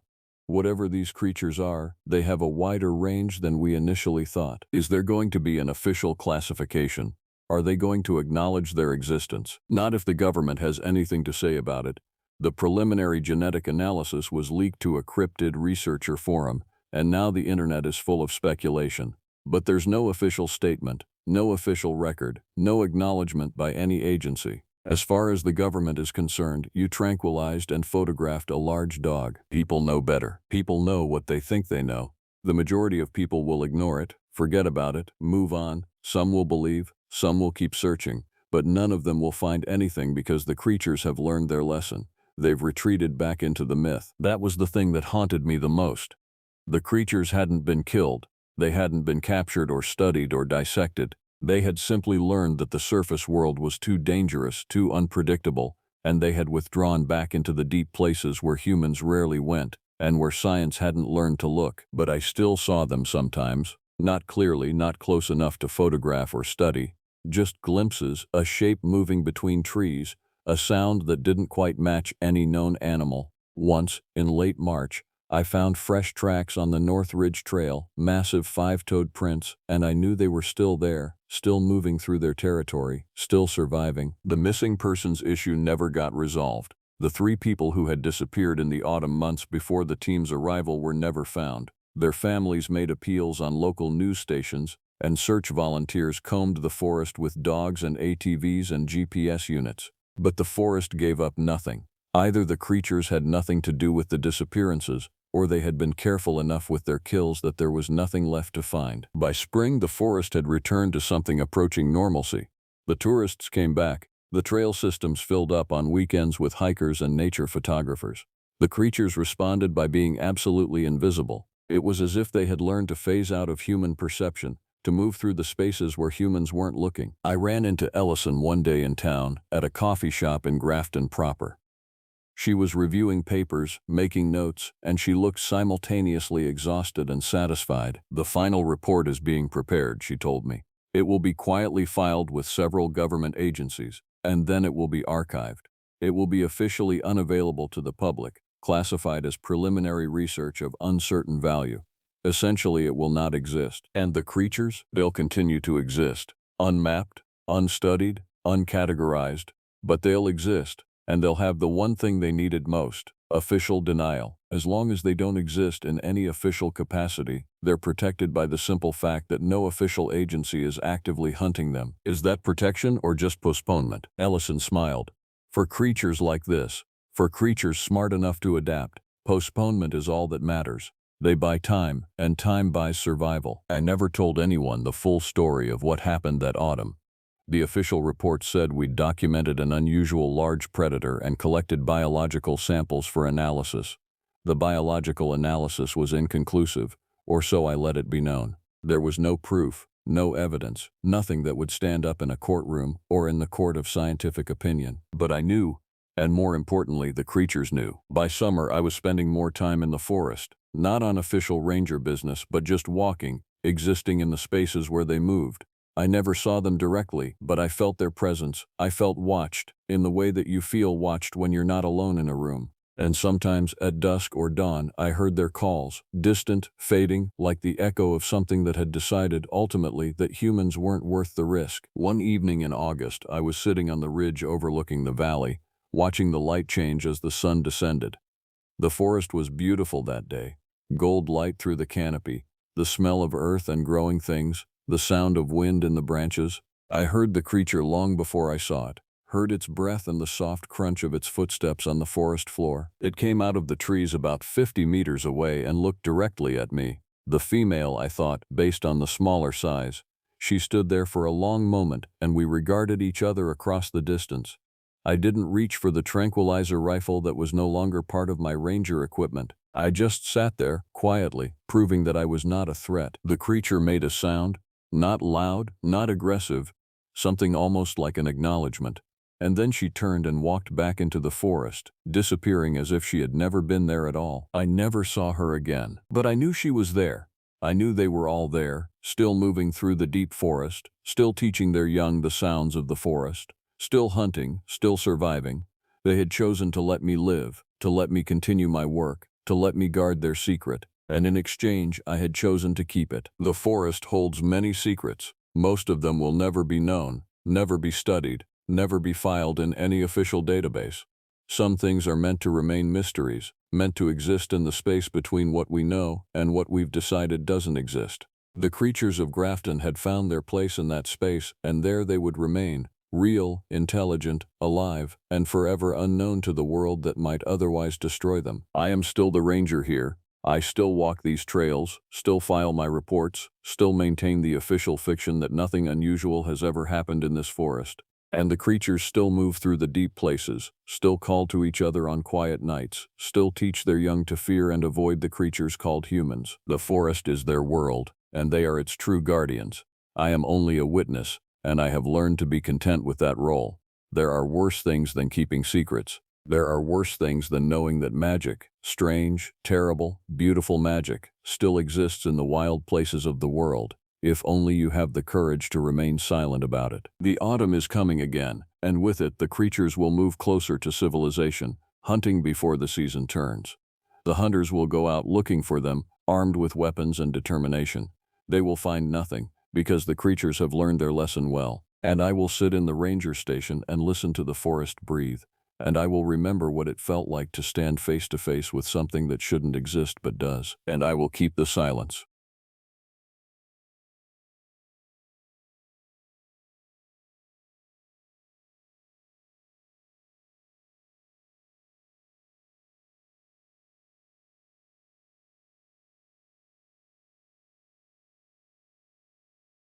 My name is Marco, and I've been a park ranger for 17 years across 5 different protected wilderness areas in the United States.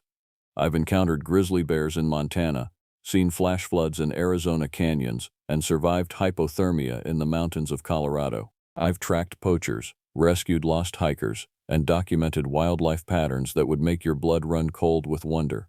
But nothing, absolutely nothing, prepared me for what happened in the Monongahela National Forest during the spring of 2019. I'm writing this account now because the memories still visit me at 3 in the morning, and because I've finally accepted that staying silent makes me complicit in the lie. The official reports claimed equipment malfunction. They said the thermal imaging was corrupted. They told me my judgment was compromised by isolation and stress. But I know what I saw. I know what we all saw. And the thing is, I need people to understand that some corners of this country still hold secrets that the modern world hasn't bothered to investigate. This is not a story meant to frighten you, though it will. It's a record. It's a warning. And it's the truth as I lived it. Grafton, West Virginia sits in a pocket of the Monongahela National Forest like a wound the wilderness hasn't quite healed over. The town itself is small enough that most highway travelers miss it entirely, blinking past the weathered storefronts and the railroad tracks that once brought coal and commerce before the seams dried up. I'd worked in West Virginia before, stationed at other parks, but I'd always avoided the Grafton area. There was something about the place that unsettled the older rangers, something they wouldn't quite articulate beyond warnings to keep your head on a swivel up there. In March of that year, a promotion opportunity came through. The park needed a senior ranger to oversee a new research initiative, cataloging wildlife patterns across a 14,000-acre corridor that included some of the deepest, oldest forest in the state. The position was mine if I wanted it. It came with a modest pay increase, a private cabin, and the kind of autonomy I'd been seeking for years. I told myself the unease I felt reading the posting was just the normal anxiety of change. I didn't let myself think too hard about why the last ranger had requested a transfer after only 9 months. I drove up to meet my supervisor, Helen Pritchard, on a gray Friday in early April. The forest was just beginning to green, with that particular shade of new leaves that seems almost aggressive in its renewal. Helen was a compact woman in her 60s with silver hair pulled into a practical braid and eyes that had learned to see through evasion. She gave me the tour of the facility, the main office building, the equipment storage, the quarter-mile of covered walkway that connected everything. "You'll be living in Ranger's Cottage 7, she said, pointing through a grove of hemlocks where a modest cabin stood partially hidden. "It's remote, but that's the whole point. We need careful observation out there. The corridor's seen some unusual activity patterns." "What kind of activity?" I asked. Helen paused on the walkway, her hand resting on the weathered railing. For a moment I thought she was going to tell me something important. Instead she said, "Nocturnal movement. Some patterns we can't quite account for with traditional wildlife models. That's what we want you to help understand." She didn't mention the previous ranger's departure. She didn't mention the local rumors. I didn't ask.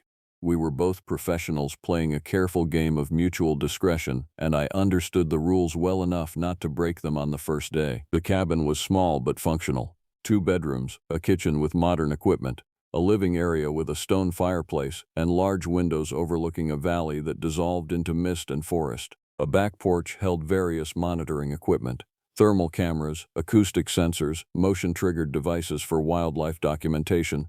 Helen walked me through the systems during the afternoon. "We've got daily uploads to the server," she explained, showing me the wireless relay station that had been installed just before my arrival. "Everything gets backed up to the cloud simultaneously. No data loss, no excuses." Again, there was something in the way she emphasized the backup systems that made my spine tighten. It was the language of someone preparing for failure, of someone who had lost information before and didn't intend to let it happen again. By evening, Helen had returned to the main facility, leaving me alone in the cabin with mountains of documentation about the wildlife corridor. I made coffee and settled into a rhythm of reading reports from the past 2 years.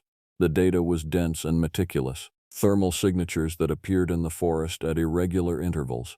Movement patterns that didn't match any known animal behavior.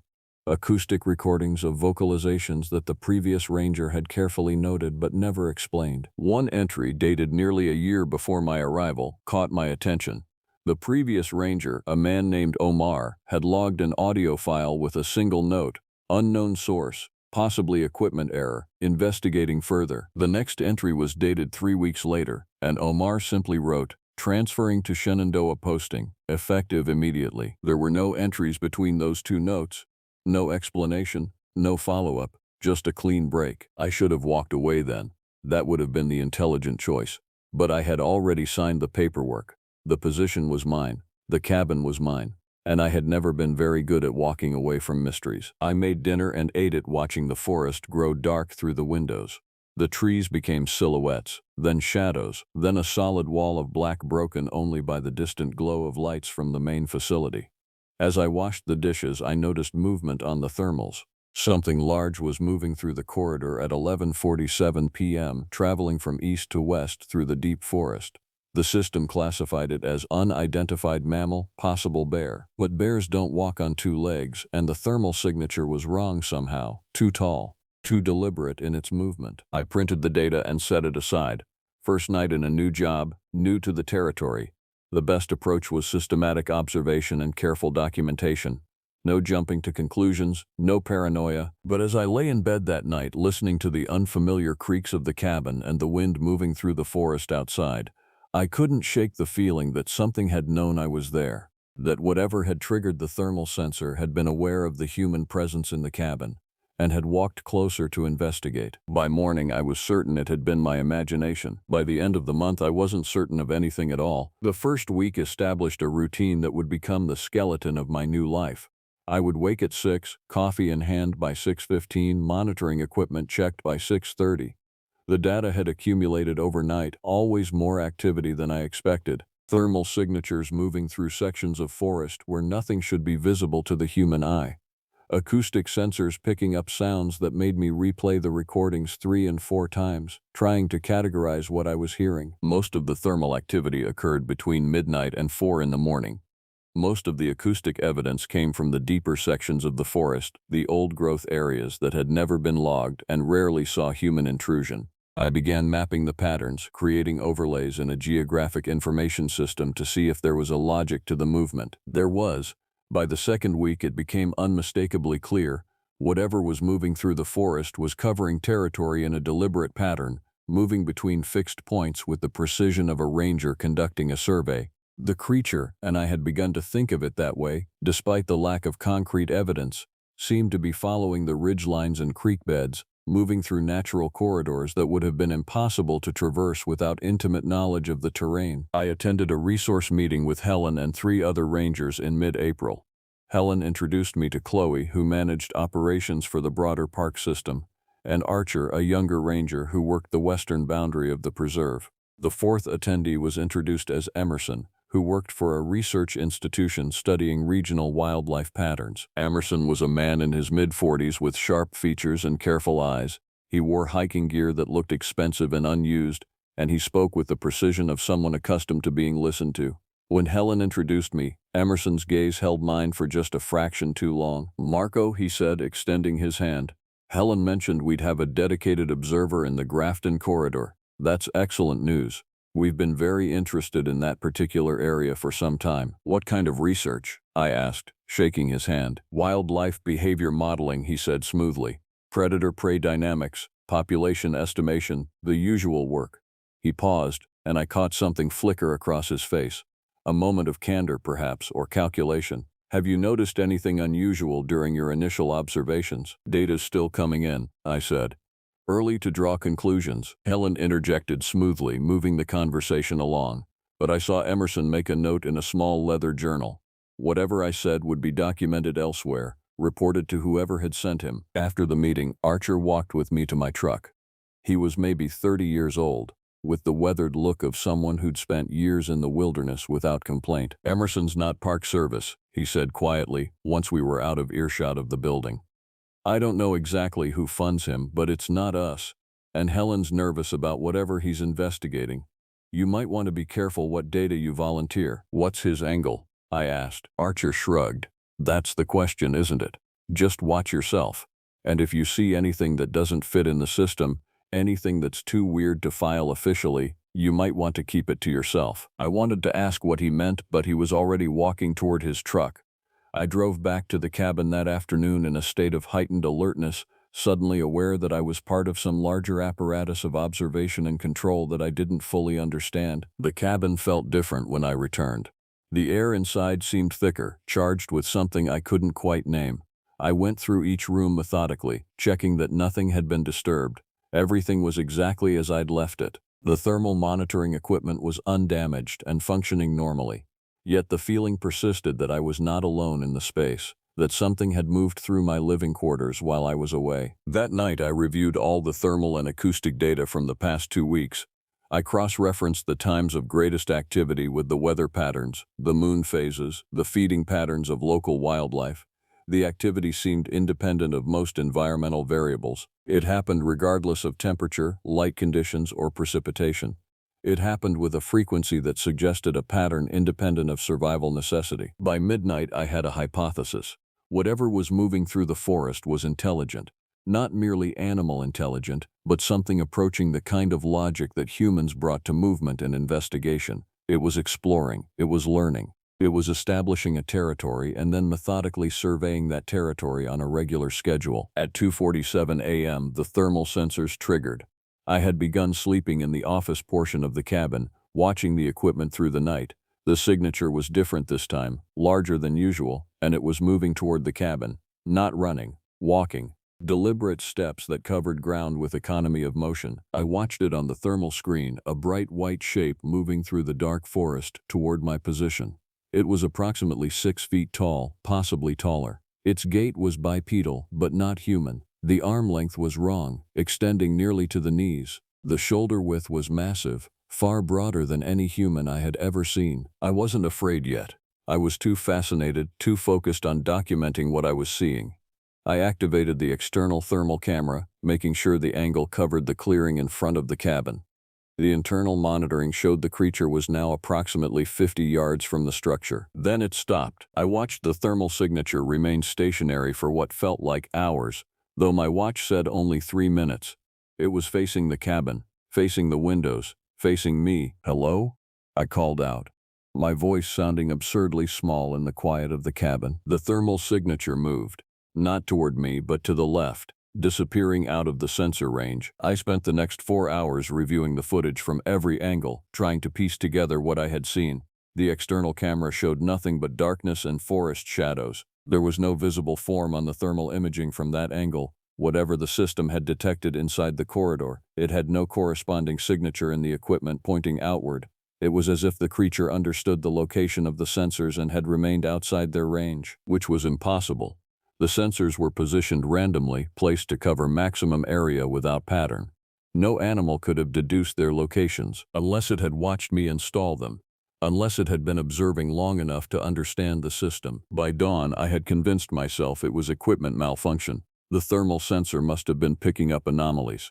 Perhaps a large animal, a moose possibly, had moved into the corridor. The gait analysis was probably incorrect due to temperature gradients in the forest. There were 1,000 rational explanations, and I would pursue them methodically. But I didn't call maintenance to check the equipment.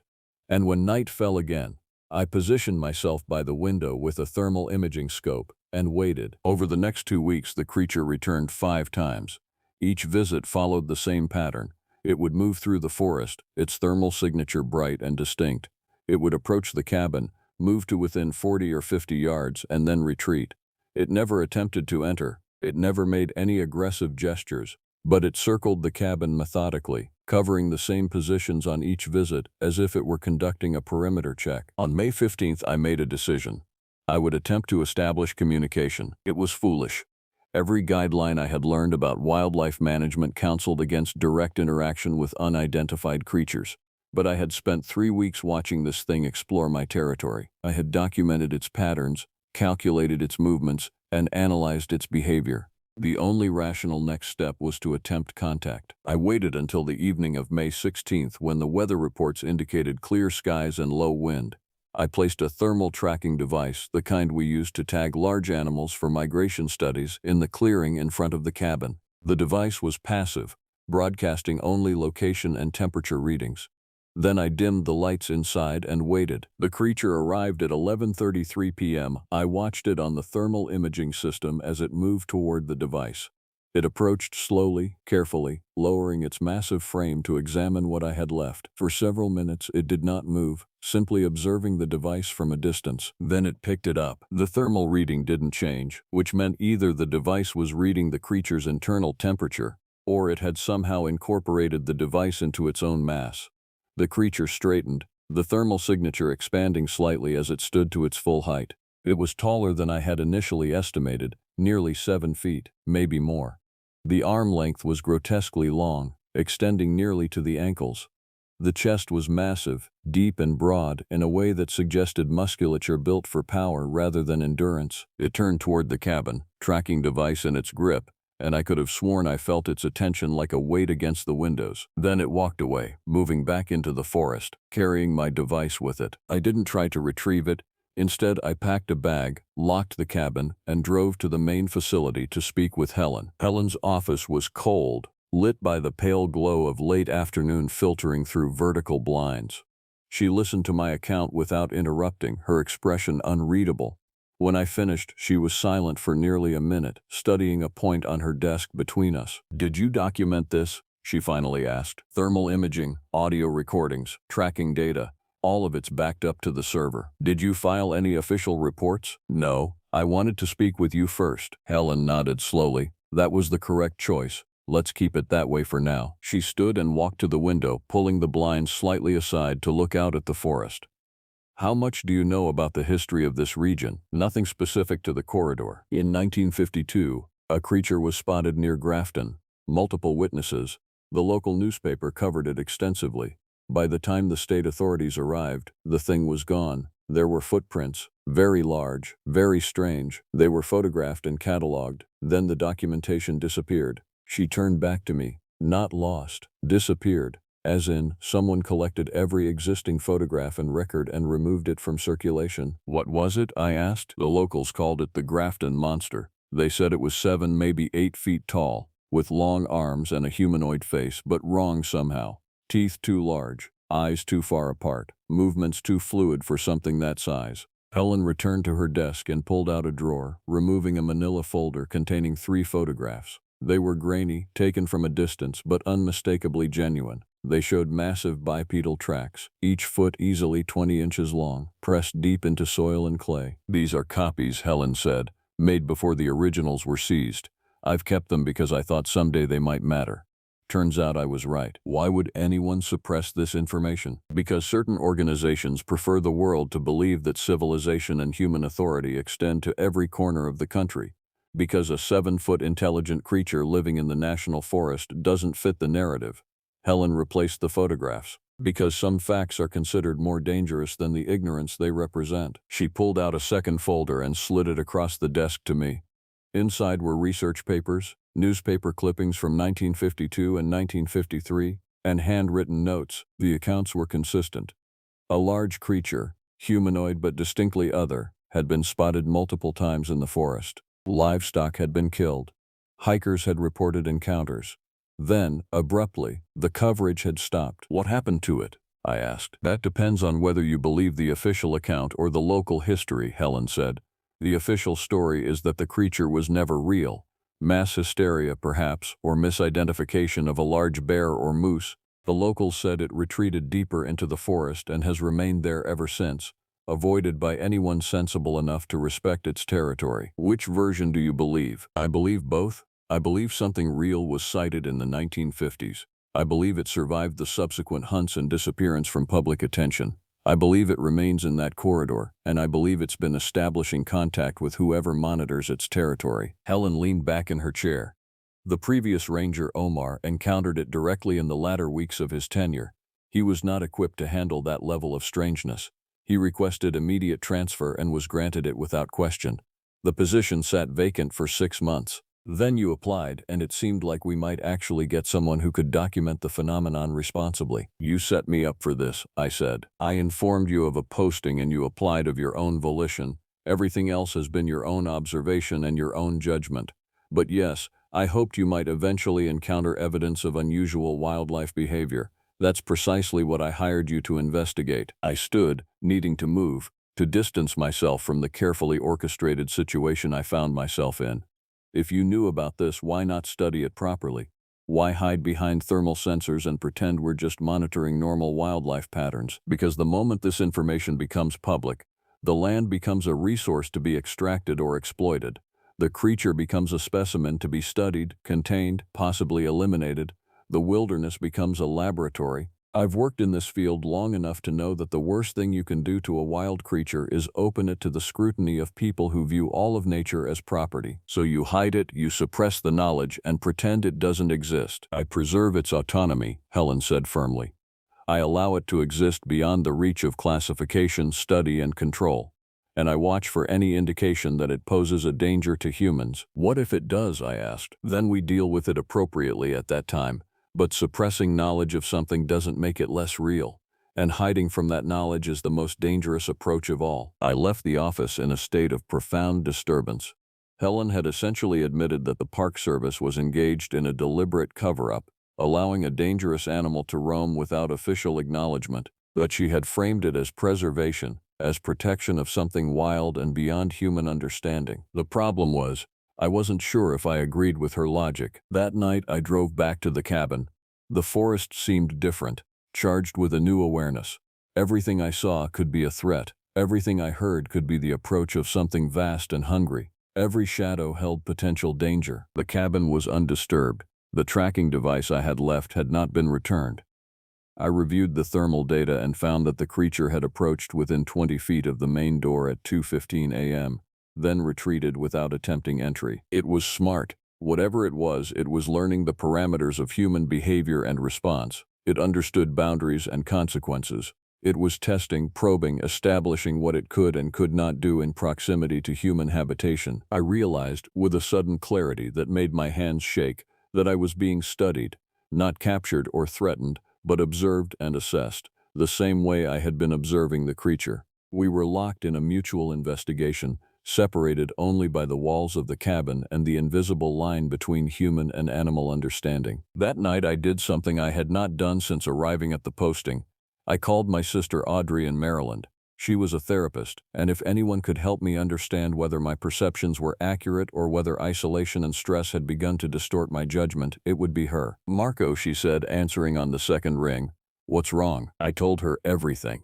The thermal data, the creature, the approach toward the cabin, the revelation of Helen's knowledge. As I spoke, I heard how desperate and paranoid it sounded. By the time I finished, my voice was shaking. "Okay," Audrey said carefully. "Tell me this. Is it possible you're experiencing a stress reaction to isolation? New environment, unfamiliar sounds, expectation of finding something unusual?" "I have thermal imaging data," I said. "That's not perception, that's not psychology. Thermal imaging can malfunction, can be misinterpreted, can show patterns that our brains are predisposed to recognize as intentional even when they're random. A bear doesn't approach a cabin repeatedly with the same deliberate pattern. A bear doesn't circle systematically. A bear doesn't use its intelligence to remain outside sensor range. A bear does whatever a bear does," Audrey said quietly. "And a human being, alone in the dark, monitoring equipment for something strange to appear, will eventually see something strange because that's how human perception works. It's not crazy, Marco. It's neurology." But I had the photographs Helen showed me. I had the historical record of the 1952 sightings. I had 17 years of ranger experience that told me the difference between normal animal behavior and something else entirely. After I hung up with Audrey, I sat in the dark of the cabin and tried to determine the truth. By 2 a.m., I had decided on a course of action. I would stay. I would document everything. I would establish the record that could not be denied or covered up or explained away as mass hysteria. And I would do it systematically, professionally, and with the meticulous care that 17 years in the field had taught me. Whatever the creature was, I would know it. May 26th arrived with a cold front and clearing skies. The forest became more active as wildlife responded to the changing atmospheric pressure. My thermal monitoring showed 3 times the normal nocturnal movement, as if the entire ecosystem had become agitated by something beyond my perception. I had not slept in 36 hours. Coffee had become less of a beverage and more of a sustenance, supporting a body that existed only to watch and document. The cabin had become both sanctuary and trap, a place where I maintained contact with the creature while remaining protected by walls and locked doors. At 9:47 p.m., the thermal system showed unprecedented activity. Multiple signatures appeared in the forest simultaneously, not just the large creature I had been tracking, but others, smaller but still substantial in size, a family perhaps, or a gathering. They moved together toward a ridge overlooking the cabin. The main creature, the one I had begun to call the Alpha in my notes, took position at the highest point, the smaller creatures arranged on either side.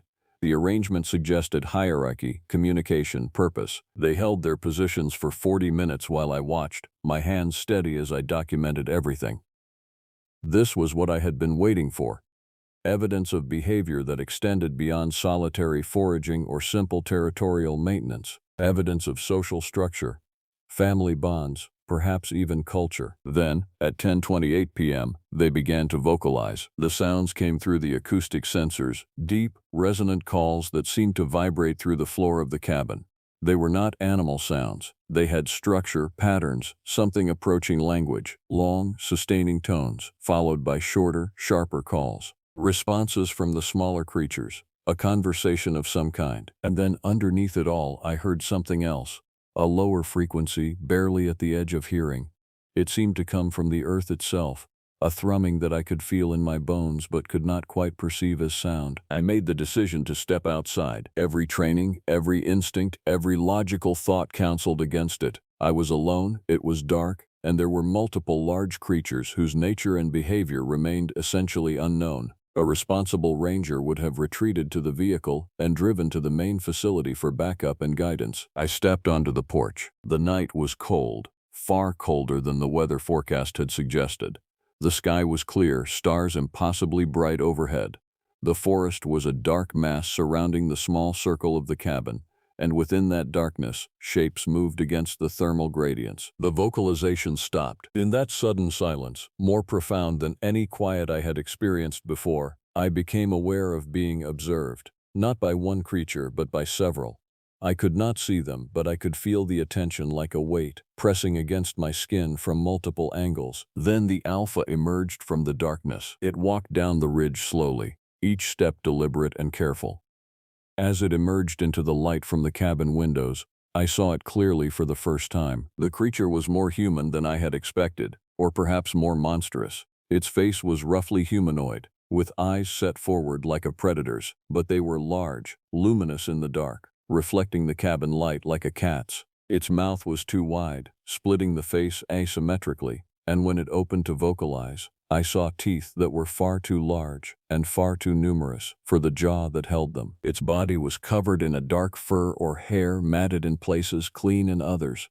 The arms were indeed grotesquely long, hanging nearly to the ankles, the hands ending in claws that clicked audibly against the ground. But it was the intelligence in those eyes that struck me most forcefully. This was not an animal.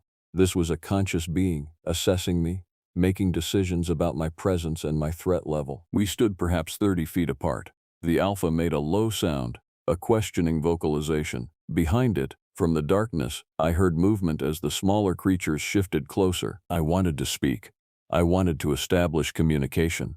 But I had no language for this, no frame of reference that could bridge the gap between what I was and what the Alpha clearly represented. "I won't hurt you," I said, the words sounding absurdly inadequate. The Alpha's head tilted, considering. The eyes tracked my movement as I raised my hands, a gesture meant to indicate peaceful intent. It seemed to recognize the gesture. For a moment I thought it might approach further. Then, from somewhere behind the cabin, came the sound of an engine. The Alpha's entire body went rigid. The eyes that had been fixed on me suddenly tracked away, toward the road. I heard the sound more clearly then, an approaching vehicle, moving at high speed toward the cabin. The Alpha turned, and I saw something I would never forget. The creature opened its mouth wide, and there emerged a sound that was not a roar and not a scream, but something in between, a sound that carried grief and rage and warning in equal measure. It was the sound of something being driven from territory it had held since before humans had built cabins in its forest. The Alpha spun and ran, loping away on those two long limbs toward the forest. The smaller creatures scattered, disappearing into darkness. In seconds, all trace of them was gone. A truck came skidding into the clearing, tires throwing gravel. Two Park Service vehicles pulled up behind it, the lights of their emergency beacons painting the scene in rotating blue and red. Helen stepped out of the lead truck, her face grim. She was followed by Emerson and two other men I didn't recognize, dressed in dark tactical gear that had nothing to do with Park Service operations. "Get inside," Helen said, her voice cutting through the night. I stood frozen, trying to process the sudden eruption of humanity into what had been the creature's domain. "Now, Marco." I moved, the shock overriding any sense of resistance. Helen grabbed my arm and pulled me into the cabin, slamming the door behind us. "What's happening?" I demanded. "Who are those men?" "Containment," Helen said. And for the first time since I had known her, she looked old and deeply tired. "They came from the regional office." Emerson filed a report about unusual activity in the corridor. "They came to assess the situation." "Those aren't park rangers." "No, they're from a specialized division that handles situations like this. Situations involving creatures that don't officially exist, in territories that officially don't have threats." Through the window, I watched the men fan out into the forest with equipment I recognized from tactical training: thermal targeting devices, specialized ammunition, tranquilizer components. They were preparing to hunt. "You have to stop them," I said. "The creature isn't a threat. It's intelligent. It's intelligent enough to understand that I wasn't attacking it. It was intelligent enough to understand peace. It's also large enough and powerful enough to kill a human with minimal effort," Helen said. "And now that its presence has been formally documented and reported, we have to follow protocol." "Whose protocol?" "The Park Service doesn't have protocols for creatures that don't exist." "The organization that funds the research," Helen said quietly. "The organization that keeps information about creatures like this classified and contained. They've been tracking this animal for decades. They were waiting for evidence strong enough to authorize removal." "Removal," I repeated. "You mean they're going to kill it?" "They're going to capture it if possible, kill it if necessary." I moved toward the door, but Helen stepped in front of me. "You can't stop this. You know that." "I can try, and you'll be arrested for interfering with government operations. Is that what you want?" Outside, I heard a sound from the forest. The Alpha calling again, but different this time. The call held no hope, only rage and desperation. It was a creature trapped, cornered, being driven from the only territory it had ever known. I had opened the door between human and wild. I had made contact. And in doing so, I had brought down the weight of human civilization on something that had existed perfectly well without our intervention. Helen took my arm gently. "We'll document this, we'll record their operations. It's not much, but it's what we can do." So I watched, through the windows of the cabin, as trained personnel moved through the forest with technology and weapons designed to subdue something that science officially classified as impossible. I watched the thermal equipment track the Alpha's desperate flight, circling, trying to find an escape from a net that was closing in from every direction. At one point, the creature tried to make a stand on the ridge where it had first vocalized with its family. The laser targeting systems converged. I heard a sound like a gunshot, muffled by distance but unmistakable. The Alpha staggered. Then it was moving again, crashing through the underbrush with less grace than before. The second shot came minutes later, and then the third. It took them 6 hours and 8 shots to bring the creature down. By the time dawn broke, the Alpha had disappeared into a remote section of the forest corridor. The personnel began setting up motion sensor traps and tranquilizer stations, preparing for a prolonged siege. "He'll make it," Helen said, studying the maps and tracking data with grim determination. "If he's smart enough to understand human behavior, he's smart enough to find a place to hide until the pursuit exhausts its resources." But I wasn't confident of that. I had seen the wounds, the thermal signatures showing blood loss and inflammation. I had heard the sounds of pain and desperation carried back to the cabin on the night wind. That evening, Emerson came to speak with me. Helen left us alone, a courtesy I didn't appreciate. "Your documentation was excellent," Emerson said, spreading several of my thermal photographs on the table. "You captured behavioral patterns that will help us understand these creatures in ways previous researchers have never achieved." "I don't want to help you capture it," I said. "Your wants are no longer relevant," Emerson replied, his tone not unkind but utterly devoid of sympathy. "What you've documented has been classified at a level that prevents you from discussing it. The creature you encountered is now a matter of official record within specialized agencies. In exchange for that classification, you're entitled to relocation and severance. The Park Service will represent your transfer as a voluntary resignation for personal reasons. And if I don't accept those terms, you will, because the alternative is legal action for violating multiple federal confidentiality statutes, And I assure you, the government has significantly more resources for litigation than a park ranger does. He left the photographs on the table and walked out. I am writing this account from an apartment in Raleigh, North Carolina, 6 months after being relieved of my duties in the Grafton corridor. The official Park Service records list my departure as personal reasons. My severance package was substantial enough to keep me living comfortably for several years if I choose to be judicious. But I am not comfortable. I am not at peace. Every night I see the alpha's face in my mind. I remember the intelligence in those luminous eyes, the capacity for choice and decision that no mere animal possesses. I remember the sound it made when the tranquilizer darts began to take effect, a sound that carried despair and betrayal. The capture was successful, though I didn't learn that until much later. Helen contacted me through secure channels to inform me that the creature had been recovered and relocated to a research facility operated by a division of government that has no official name. It is alive, she assured me. It is being treated humanely as much as that term can apply. But it is contained, it is studied, it is an object rather than a subject, a specimen rather than a being worthy of autonomy. I don't know if this account will ever be read by anyone beyond myself. But I feel obligated to create it, to establish that what happened in that forest was real and documented and witnessed by a trained observer with no financial incentive to fabricate evidence. The Grafton Monster is not a myth. The creature that was sighted in 1952, that had retreated into the deep forest and remained there through decades of human expansion and encroachment, was real. It was intelligent. It was trying to coexist peacefully with the human presence that increasingly surrounded its territory. And I destroyed that possibility because we could not resist the urge to capture and study what we did not understand. If you read this account, I ask that you consider what it means to know something exists without claiming to understand it.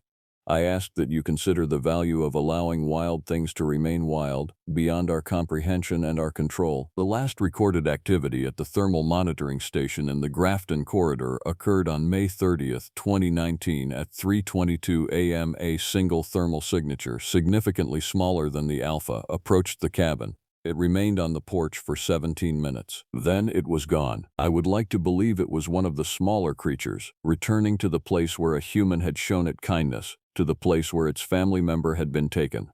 I would like to believe it was a farewell of some kind, a final contact across the species barrier. I would like to believe, but I cannot know for certain. That uncertainty is the greatest horror of all.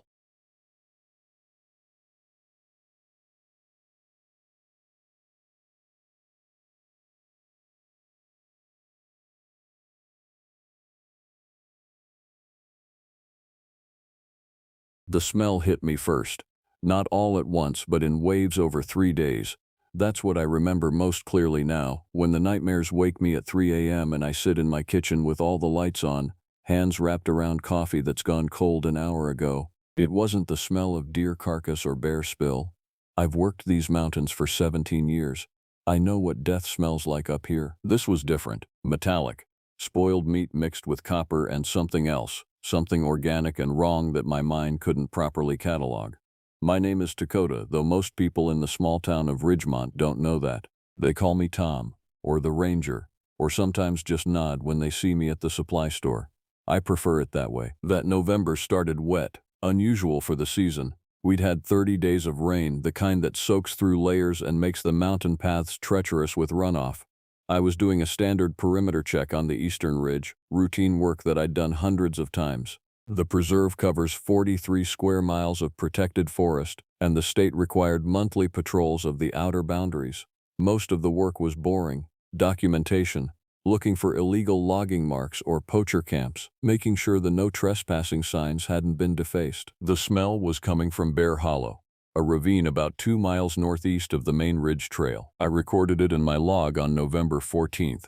Possible carrion in Bear Hollow. Odor suggests multiple days of decomposition. We'll investigate further. The smell wasn't strong enough to indicate immediate danger, but it was persistent. I made a note to check it the next day when I had better light and could bring the proper equipment. That night I sat in my ranger station, a small prefab structure at the preserve's entrance, and reviewed the daily reports. Everything seemed normal, no hikers in violation, no vehicles attempting illegal access, just the usual autumn silence settling over the ridges. I told myself the smell was probably a deer that had gotten caught in the ravine during the heavy rains and drowned. It happened sometimes. The carrion birds and insects would clean it up within a week, but something in my gut twisted. After 17 years in these mountains, you develop an instinct. You learn to read the small signs that most people walk past without noticing. A subtle break in the bird calls, the way certain animals avoid specific areas, the quality of silence in places where silence shouldn't feel quite so heavy. The next morning, I took the North Ridge Trail toward Bear Hollow. The path narrows there, becomes almost a goat trail cutting across the steep face.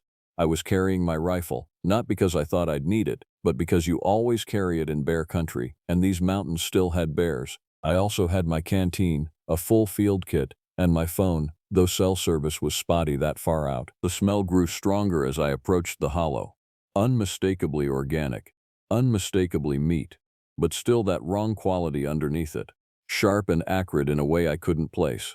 I remember pausing at the ridge's edge, looking down into the ravine below. The morning light hadn't reached that deep into the gorge yet. The bottom was still in shadow. That's when I noticed the birds. There were no birds. That was the first real sign something was wrong.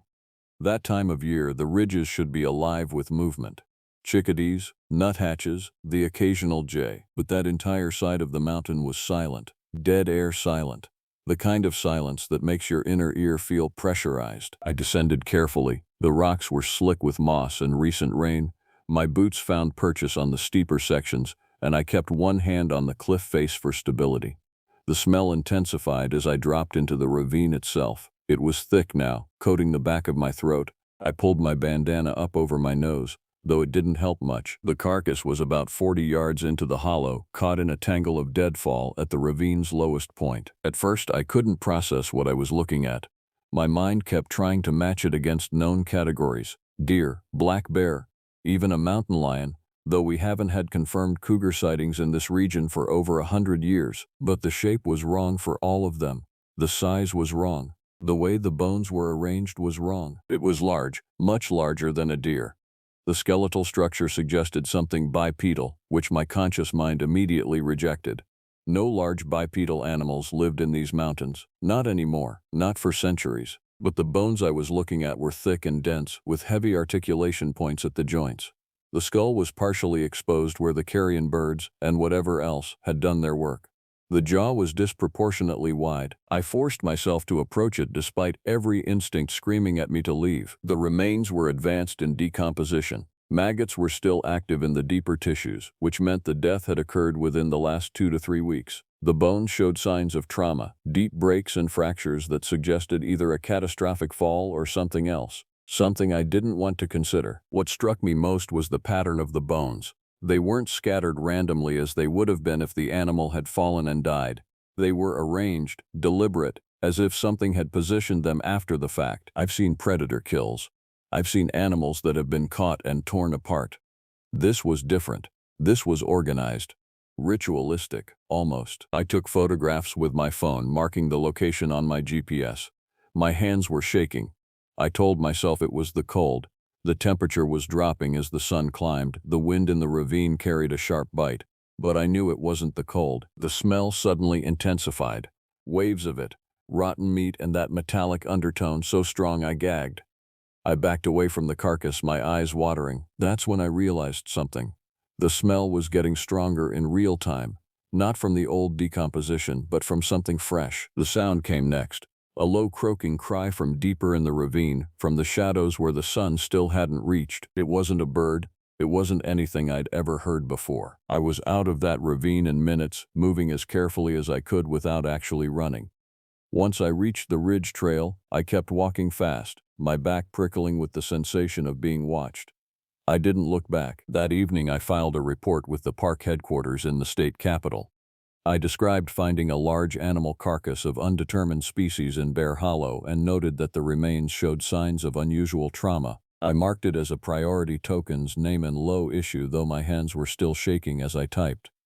They told me to document it further and that someone might come out for an official analysis once the weather cleared. Nobody came for 2 weeks. During those 2 weeks, things began to change in the forest. I noticed it first on my routine supply run to Ridgemont.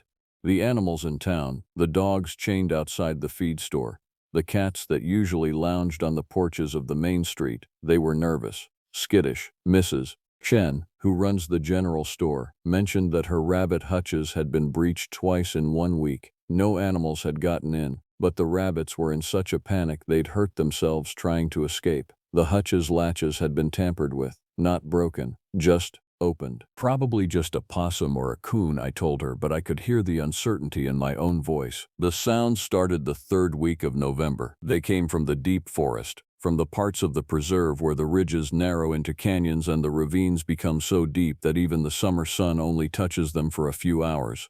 The sounds were at night mostly, a croaking, rasping call that echoed through the valleys. Not a bird, not an animal I could identify. It would come in waves, a low utterance that seemed to vibrate up through the earth itself, followed by a high-pitched screech that made your teeth ache. The other rangers started mentioning it. There were only 3 of us on the preserve, myself, Garrett, and a newer kid named Marcus. Garrett was 62 and had been doing this for nearly as long as I had. He took the Southern Patrol, mostly working the main trails and the areas where tourists were allowed.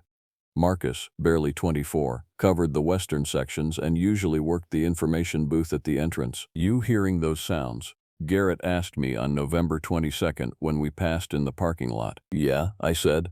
"I've been trying to figure out what they are." "They're wrong," Garrett said simply. He wasn't a man who spooked easily, but there was something in his face, a tightness around the eyes.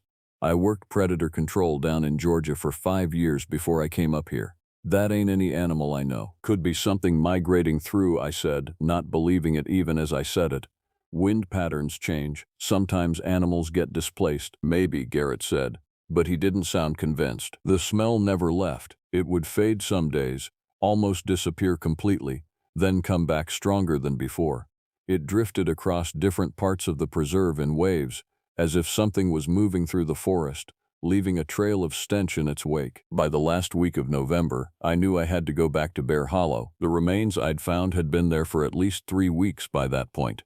Decomposition in the cold autumn temperatures would have slowed, but the carcass should still be visible, more skeletal perhaps. I needed to see if anything had changed, if anything or anyone had disturbed the site. But I didn't want to go alone. I asked Marcus if he'd accompany me on a full-range inventory check of the Eastern Preserve. It was a legitimate operational task, and it gave me cover for spending time in Bear Hollow.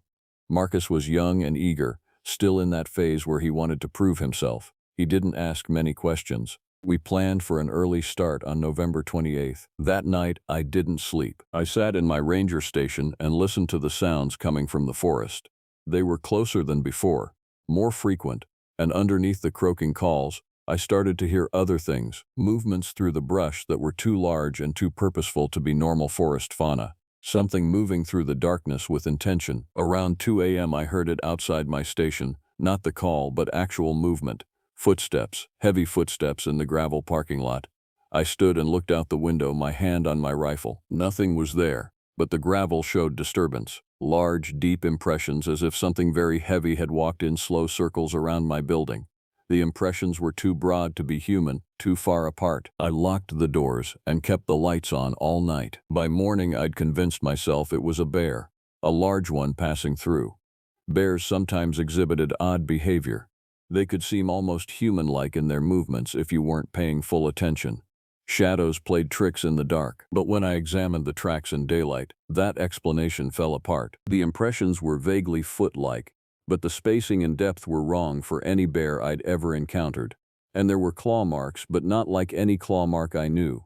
Not the splayed, deliberate punctures of a predator. These were thin, precise, and deeply gouged into the ground. Marcus arrived at 7 a.m. with his equipment bag and a thermos of coffee. He was bright, cheerful, completely oblivious to the wrongness that had settled over the preserve like a physical thing. "Beautiful morning," he said, looking at the sunrise over the ridges. "Should be a good day for the perimeter check." "Yeah," I agreed, not telling him what I'd found in the parking lot. "Let's get moving." The hike to Bear Hollow took us 3 hours instead of the usual 2. The trails were in poor condition from the recent rains and freeze-thaw cycles. Sections of the main path had eroded away completely, forcing us to make detours through thicker brush. I noticed that the forest seemed reluctant to let us pass. Fallen branches blocked the way at odd angles. Thorny vines seemed to have grown directly across the trail since my last passage through. And the animals were gone, completely gone. No birds, no small mammals rustling in the brush, no signs of life at all, just us moving through an empty forest. The silence was oppressive, not the clean, peaceful silence of a winter day in the mountains, but something else, something expectant. "It's quiet," Marcus said around the 1 hour mark. "Really quiet. Seasons changing," I told him. "Animals bed down, migrate out." "Yeah, but there should be winter residents, chickadees, nuthatches." He paused. "You know what I mean." I did know what he meant. This wasn't normal seasonal quiet. The smell hit us around the 2 hour mark. Marcus noticed it first, stopping on the trail and tilting his head. "What is that?" he asked. "Probably the carcass I reported," I said. "Large animal died in Bear Hollow. I documented it on the 15th. We're going to do a full analysis while we're in the area." Marcus nodded, but he pulled his jacket tighter and picked up his pace slightly. We reached Bear Hollow around 10:30 a.m.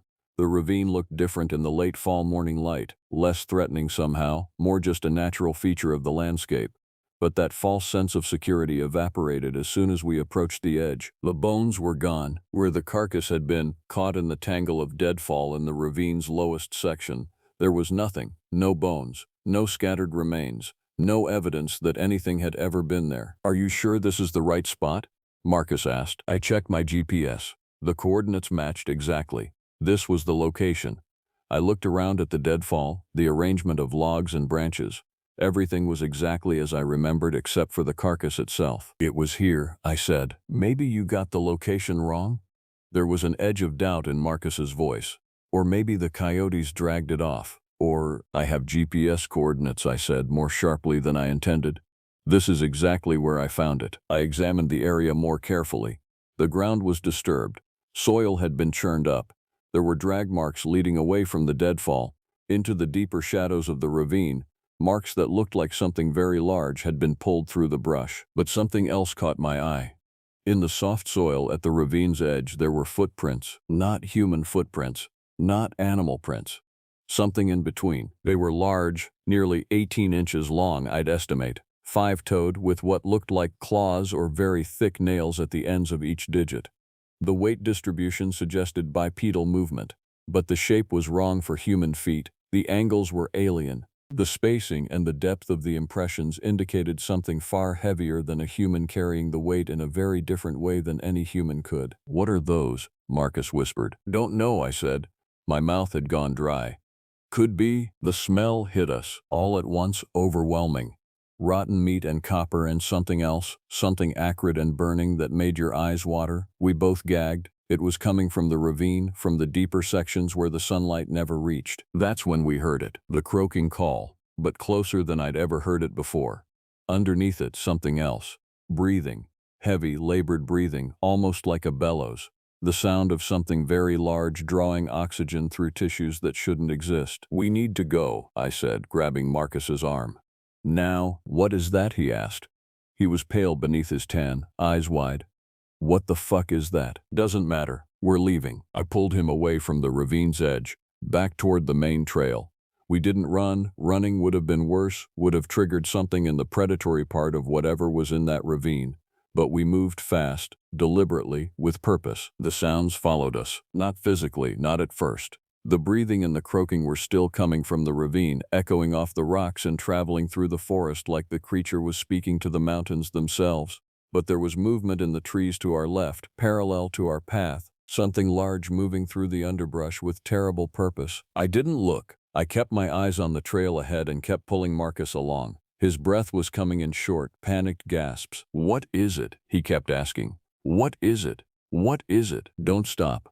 Don't look back. Keep moving." We made it back to the main trail and picked up our pace. The parallel movement in the trees didn't stop, but it seemed to fall behind, as if whatever was out there was content to follow rather than engage. I was grateful for that. Grateful and terrified in equal measure. It took us 2 hours to get back to the ranger station.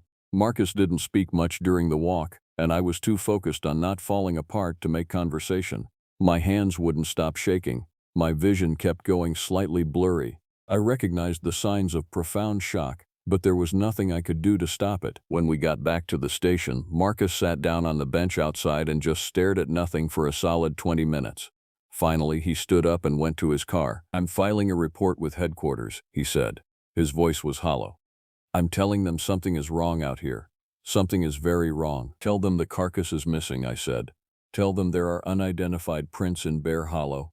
Tell them we heard vocalizations we couldn't identify. I'm telling them that whatever is in those mountains is real and it's dangerous, Marcus said. He looked at me directly for the first time since we'd left the ravine. You know what that is, don't you? You know what we found. I didn't answer. I couldn't answer. Because what I knew, what I'd been trying to deny since finding those first bones, was something that couldn't be acknowledged without admitting that the world was fundamentally more wrong than I'd ever believed. Marcus left the station a few minutes later. I watched him drive down the mountain road toward town, his car disappearing around the curve that would take him toward Ridgemont and toward a phone where he could call authorities and tell them that the impossible was occurring in the forest. I never saw Marcus again. The official report says he drove his car off Mill Road about 6 miles from the preserve entrance. They found the vehicle 2 days later, wrapped around a tree at the bottom of a ravine. Marcus was still in the car. The police said the impact was catastrophic, that the vehicle must have been going extremely fast to suffer that much damage. The assumption was that he'd either fallen asleep at the wheel or intentionally driven himself off the road. I knew better. The sound started that night, directly outside my ranger station, not in the distance, not parallel to my location. Right there, outside the small prefab building, circling it slowly. The breathing sounds, the croaking calls, and underneath it all, something else. Sounds like speech, almost. Words in a language that predated human language. Sounds that your vocal cords shouldn't be able to produce. It circled for 3 hours. I sat at my desk with my rifle loaded and my phone in my hand.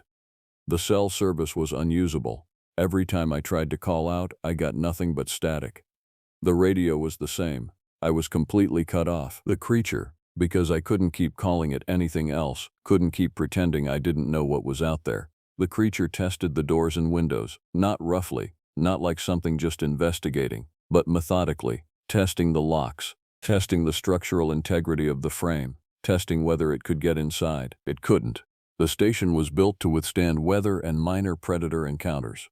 The doors and windows held, but around midnight I heard something that made my blood freeze even colder than it already was. It knocked on the door. Not an attack, not a violent strike, a knock. 3 deliberate, measured taps on the frame, as if the creature was asking for entry. I made a decision in that moment.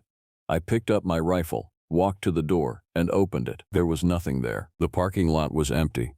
The forest beyond was silent. There was no sign of movement, no indication that anything had been at my door seconds before. But the smell rolled in, overwhelming and acrid, and in the beam of my flashlight I could see something in the gravel parking lot. Footprints, dozens of them, circling the building, walking right up to the door, walking away, coming back. The same large, impossible footprints that had been outside my station weeks before. But there was something new. In the gravel directly in front of the door, arranged with careful deliberation, were the remains of birds, dozens of them, small bodies, some still intact, some torn apart with obvious premeditation, arranged in a pattern that almost looked like words if you stared at them long enough. It was a gift, or a threat, or both. I locked the door, backed away from it slowly, and sat in the darkest corner of the station with my rifle across my knees. I spent the rest of the night that way, listening to the sounds from the forest, the breathing that never seemed to stop, the croaking calls that changed in pitch and tone as if the creature was speaking directly to me, telling me things in a language I couldn't comprehend but understood on some ancient primitive level. By dawn, the sounds had stopped. The smell had faded to almost nothing, but I knew it was still out there, waiting, watching. Garrett came by the station the next morning on his regular patrol. He found me in a state, still in my clothes from the day before, unshaven, with dark circles under my eyes. "You look like hell," he said. "Bad night," I told him. "Sound and movement in the forest, something testing the perimeter." Garrett's expression went flat. "The thing that took the bones." It wasn't a question. "You know what it is," he said, not asking, stating. "I know what the legends say it is," I replied carefully. "The Wendigo." Garrett said it like he was confirming something he'd always known.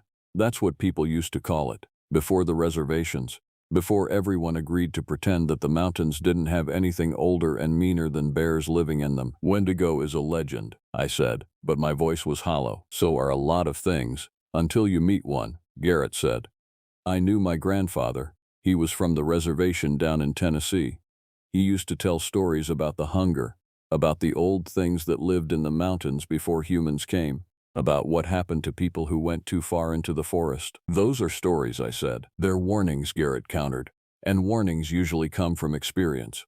He paused. Marcus called me last night, told me what he saw, told me what you saw. Then I didn't hear from him again until the state police called saying they found his car in a ravine. He must have lost control, I said. Did he? Garrett looked at me with something like pity. Or was he trying to get away from something and just didn't try hard enough? I had no answer to that. You should leave, Garrett said. Quit, transfer, get out of these mountains while you still can. I can't do that, I said.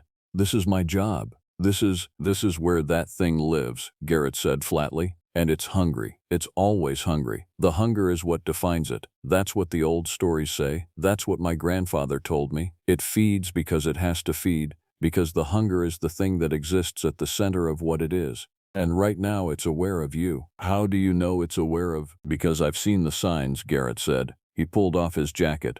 On his left arm from wrist to elbow were gouges, deep gouges that looked like claw marks, but impossible claw marks. They weren't fresh, they were scarred, several weeks old, but they were clearly deliberate, clearly made by something with large claws and the understanding of how to use them. What happened? I asked. About 3 months ago, before the heavy rains, I was checking a section of fence along the northern boundary. Something came at me out of nowhere, so fast I didn't have time to think. It was just there, and I was bleeding before I even realized I'd been attacked. He pulled his jacket back on. I ran. I made it to my vehicle and drove straight to the emergency room in town.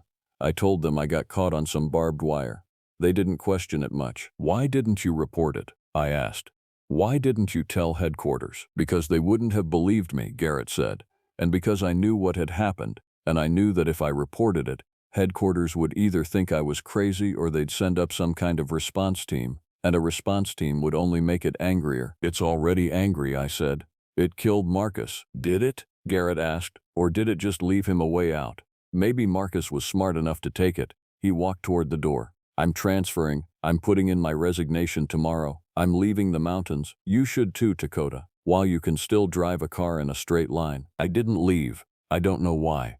Fear might have paralyzed me. Or stubbornness. Or maybe some part of me needed to understand what was happening.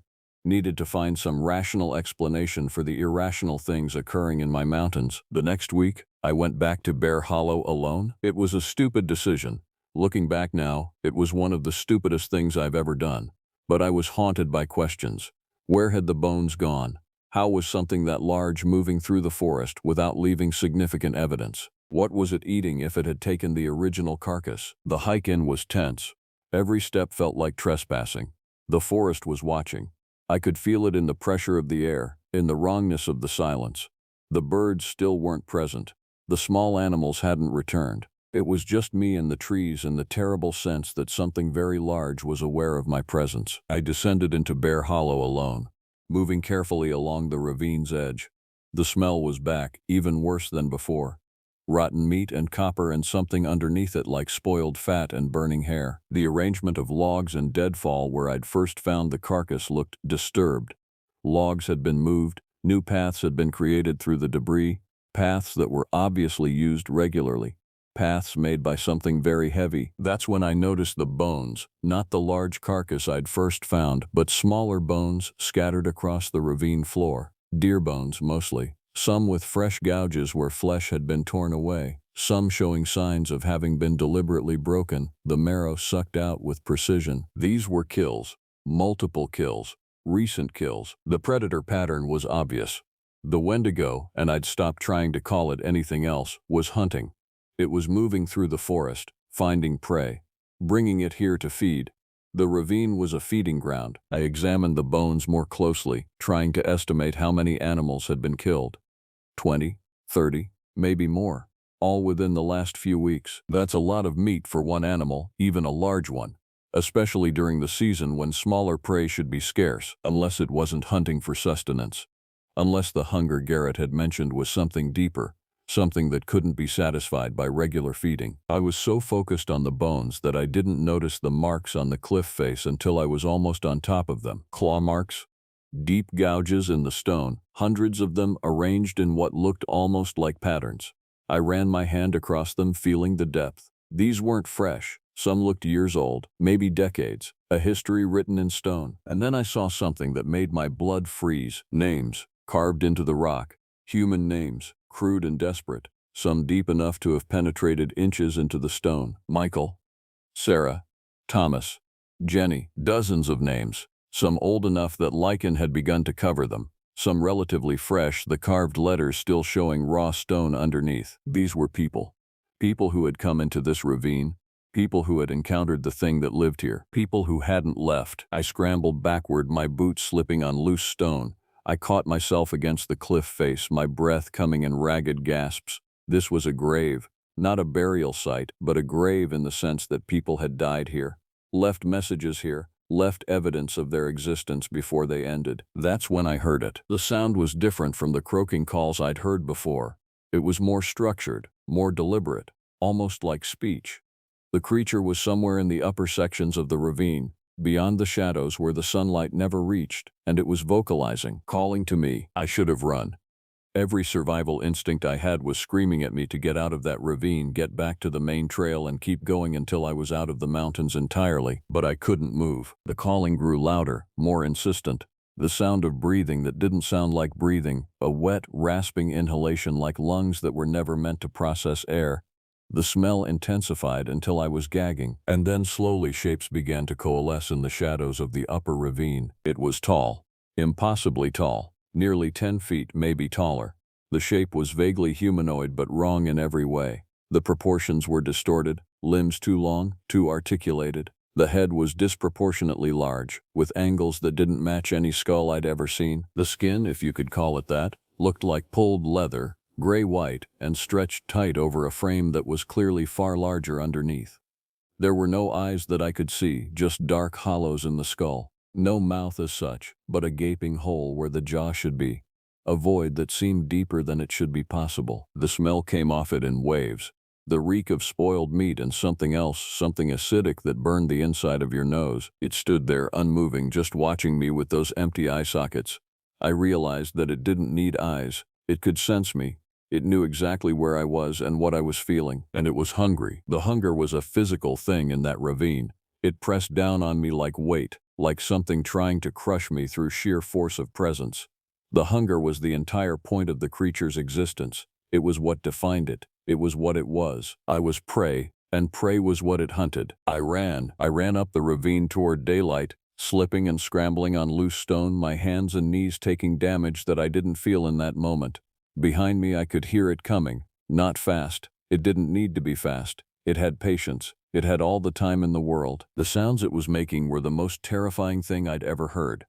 A combination of the breathing and the croaking and something underneath it that might have been laughter or might have been the sound of hunger made manifest. It was everything that primal fear is based on. The knowledge that you are in the presence of something older than human civilization, something that had been hunting prey since before humans existed. I made it out of the ravine and onto the main trail. The forest suddenly came alive. The silence that had been oppressive broke like a dam. Birds erupted from the trees around me, fleeing in the same direction I was running. Squirrels and rabbits scattered across the path. Even the trees seemed to be trying to get out of my way, branches whipping aside as if propelled by their own will. Everything that could move was moving. Everything that shared this forest with the creature was fleeing. I ran for 3 miles. My lungs burned. My legs felt like they would give out with every step. But I didn't stop. Fear is a powerful drug, and it kept me moving long past the point where my body should have given out. When I finally collapsed near the ranger station, I'd lost track of time. The sun was lower in the sky than it should have been. It had taken me less time to run down from the ravine than it had taken me to hike up, or maybe I'd run in circles. I wasn't entirely sure of where I was when I finally stopped. I lay on the ground behind the ranger station and threw up until there was nothing left.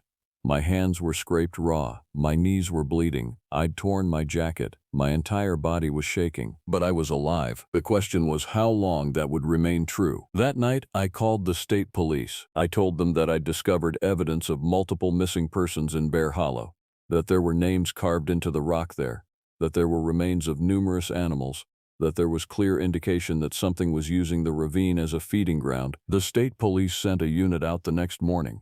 2 officers, both young, both skeptical of my claims. I led them to Bear Hollow, but when we arrived, the names were gone, completely gone. The cliff face where I'd seen them carved so clearly had been sanded smooth. The stones still bore the scars of the original gouges, but the names were unreadable. Just marks, nothing coherent. The bones were gone too. Only a few scattered remains, the kind of thing that could be easily explained away. Predator activity, nothing unusual. You sure this is where you saw it? One of the officers asked, his skepticism now openly displayed. I'm sure, I said, but I didn't know if I was sure anymore. Everything was shifting. Everything I'd seen was becoming uncertain. Could be bears, the other officer said, or coyotes. Nothing here that points to missing persons. I knew better. I knew what I'd seen, but I also knew that what I'd seen didn't want to be found. It had cleaned up after itself, removed the evidence, made it so that what I was describing sounded like the ravings of someone who'd spent too much time alone in the mountains. The officers left, and I was alone again. That night it came for me, not in the distant forest, not circling outside the station, but in my dreams. I found myself in Bear Hollow, standing in the center of the ravine with the creature looming over me. But in the dream it was worse because I could understand it. I could comprehend what it was and what it meant. It was older than the mountains. It had been here for thousands of years, maybe longer. It had fed on the creatures of the forest and on the humans who ventured too far into the wilderness. It was primal hunger made flesh, an embodiment of the need to consume, to feed, to continue its existence through the consumption of others. And it wanted me to understand something. The hunger wasn't evil. That was a human concept. The creature wasn't malevolent. It was simply what it was. A predator, a consumer, a force of nature. And the reason it was manifesting now, making itself known, leaving traces and signs and evidence of its existence, was because something had changed, something had awakened it. I woke up screaming, my clothes drenched in sweat despite the cold room. The dream faded quickly, but the sense of understanding remained. I knew things I shouldn't have known. I understood patterns in its behavior that made terrible sense. The heavy rains that started the season, the flooding of Bear Hollow, those things had disturbed something in the ravine. Some hibernation or dormancy. It had been sleeping, and we had woken it up, and now it was awake, and it was hungry. Garrett left the mountains on December 8th. I saw him in town 2 days before he transferred. He looked older than he had when I'd last seen him. The scratches on his arm were gone, fully healed into faint white scars. He'd aged 10 years in as many weeks. Don't stay, he said when he saw me at the supply store. Whatever reason you think you have to stay, it's not worth it. I'm doing my job, I told him. Your job is finished, he replied. There's nothing to document here anymore, nothing to report, just a forest that doesn't want you in it. If I leave, who monitors the preserve? Who watches for that thing? Garrett finished. Let it live its life. Let it hunt. It was here long before the preserve was established. It'll be here long after we're gone. The best thing we can do is not interfere. It killed Marcus, I said. Maybe, Garrett said. Or maybe Marcus made a choice. I've been thinking about it a lot. About how desperate his last phone call sounded. About how that's one less person it has to hunt. One less witness to what exists in these mountains. I didn't know how to respond to that. Garrett left that afternoon. I watched his truck drive down the mountain road toward the town, and I knew I'd never see him again. Marcus's funeral was held on December 11th. I attended, partly out of obligation, partly out of a desperate need to maintain some sense of normalcy. His parents were there, his mother crying softly, his father stone-faced. They thanked me for my service to the park system. They thanked everyone for coming. It was a small, quiet funeral for a young man whose life had ended in a ravine. What they didn't know was that Marcus had probably chosen that end. What they didn't know was that sometimes when you see what truly exists in this world, when you understand how little of human experience you've actually perceived, the desire to keep living can diminish. That's when I started understanding what the creature wanted. Not my death. That would have been simple. That would have been the end. No, what it wanted was for me to stay, to witness, to know, to live with the knowledge of its existence. The creature was a parasite not of flesh but of consciousness. It fed on fear, yes, but more than that, it fed on the knowledge that someone knew it was real. It fed on the desperate attempt to communicate something that no one would believe. It was the isolation that was the real hunger. The isolation of being the only one who knew the truth. The signs became more frequent in December, carved into the trees near the ranger station, symbols that looked almost like language but weren't. Messages that seemed to contain meaning but slipped away from understanding the moment you tried to focus on them. Animals began to appear, left at my doorstep. Deer with deep claw marks, bears that had been torn apart with surgical precision, birds arranged in patterns, just as they had been before. The message was always the same. I'm here. I'm real, you know? By mid-December, I realized I couldn't stay. But I also couldn't leave, because if I left, I'd be free. I'd be outside the mountains, away from the thing that hunted there. But I'd also be alone with the knowledge, alone with the weight of what I'd seen. So instead, I requested a transfer to the Central Command Office in the capital. Administrative work, paperwork, a job that would still keep me connected to the preserve without requiring me to be in the forest. The transfer was approved quickly, too quickly.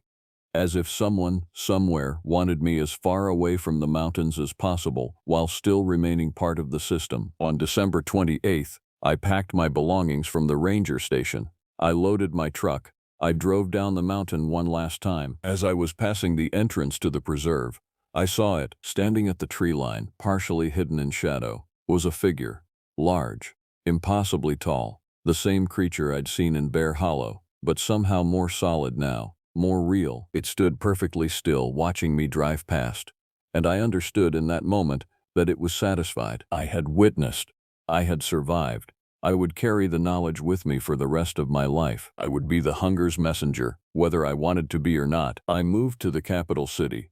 I got an apartment. I got a desk job processing permit applications and maintenance requests for a system of preserves across 3 states. Normal work, normal life, but at night I hear the sounds, the croaking calls, the breathing, the voice that almost sounds like speech but isn't quite. They follow me here, across the distances, through the concrete and glass of the city. The smell sometimes reaches me too, carried on wind that shouldn't be able to penetrate these buildings. I started having the dreams again, different dreams. In these dreams, I'm back in Bear Hollow. The creature is there, and it's showing me things. Images of the past, the forest in a different age, hunters moving through the trees on foot, in groups, with respect for the things that lived in the darkness, rituals designed to keep the balance, ways of coexisting with the hunger. And I understand in these dreams that the creature isn't evil. It's part of an ecosystem that humans broke when we started thinking we could control nature. We poisoned the streams, we cut down the old growth, we forgot the respect that was necessary. The creature isn't a monster. It's what happens when a system is pushed too far out of balance. 2 weeks ago, I received a letter. No postage, no return address. It was placed on my car windshield in the apartment parking lot. It was written in someone's handwriting, shaky, desperate, the hand of someone who was terrified, but I couldn't recognize whose hand it was. It said, "Help me. I'm still alive. It keeps me alive. It feeds but never kills. Never quite. Just takes pieces and lets me heal. I have been in the hollow for so long, years. I don't remember my name anymore, but I remember you. I remember you running. Please, do not come back. It will want to keep you too. And staying alive here is worse than death." The names carved in the stone, those are the lucky ones. Those are the ones it decided to end quickly. I am not lucky. The hunger is patient. The hunger is eternal. And it is so very, very lonely. The letter wasn't signed. I've thought about that letter every day since. I've wondered who wrote it. How many people are still alive in the ravine, kept in some state of suspended suffering, feeding the creature's hunger in ways that go beyond the physical. I've thought about going back, but I can't. Because I understand now what Garrett meant when he said to let it live its life. Because interfering would only make things worse. Because some things exist in the world that aren't meant to be understood or stopped, only to be given space to exist. I still work at the office processing permits and applications. No one knows what I know. No one sees what I see in the data. The patterns of missing persons in areas near the preserve, the wildlife reports that don't quite add up, the recommendations from rangers that the eastern sections be closed due to environmental sensitivity. They're trying to protect people, not from the creature, they don't know about that, but from something, from the understanding that there are forces in this world that are older and stronger and more real than anything we've built. The mountains are still there. The preserve still operates. Rangers still come and go. Some of them make it their whole career. Some of them leave after a few months, citing vague reasons, job dissatisfaction, family reasons, better opportunities elsewhere. But some of them don't leave. Some of them stay in the forest longer than their shifts require. Some of them request the most isolated, dangerous assignments, and eventually they disappear into the data as missing persons or tragic accidents. I wonder if they're like me, if they've seen something in those mountains that changed them, if they're trying to find their way back to the hunger now that they know it exists. The last time I heard the sounds, they were different. Not a creature calling from the mountains, but something closer. In my apartment, in the walls, in the spaces between spaces. A message. It was saying, "You are still part of me. You will always be part of me. And when you finally understand that hiding in this city changes nothing, you know where to find me." I do know where to find it. And every day I get closer to understanding that maybe I should. The hunger in the Appalachian Mountains is not the only hunger in this world. There is a hunger in knowledge, the hunger to understand what is real. There is a hunger in fear, the need to face what terrifies us. There is a hunger in isolation, the need to connect with something, anything, even if that something is a force beyond comprehension. I am Dakota, a park ranger in the Appalachian Mountains. I work in an office now, but my soul is still in the forest, and I'm still learning, every single day, what it means to have been touched by something older and darker than humanity. The creature in Bear Hollow is waiting. I wonder how much longer I can stay away. I wonder how much longer I should try to stay away. The mountains are calling, and the hunger is patient, and sooner or later, all of us who know the truth will answer that call.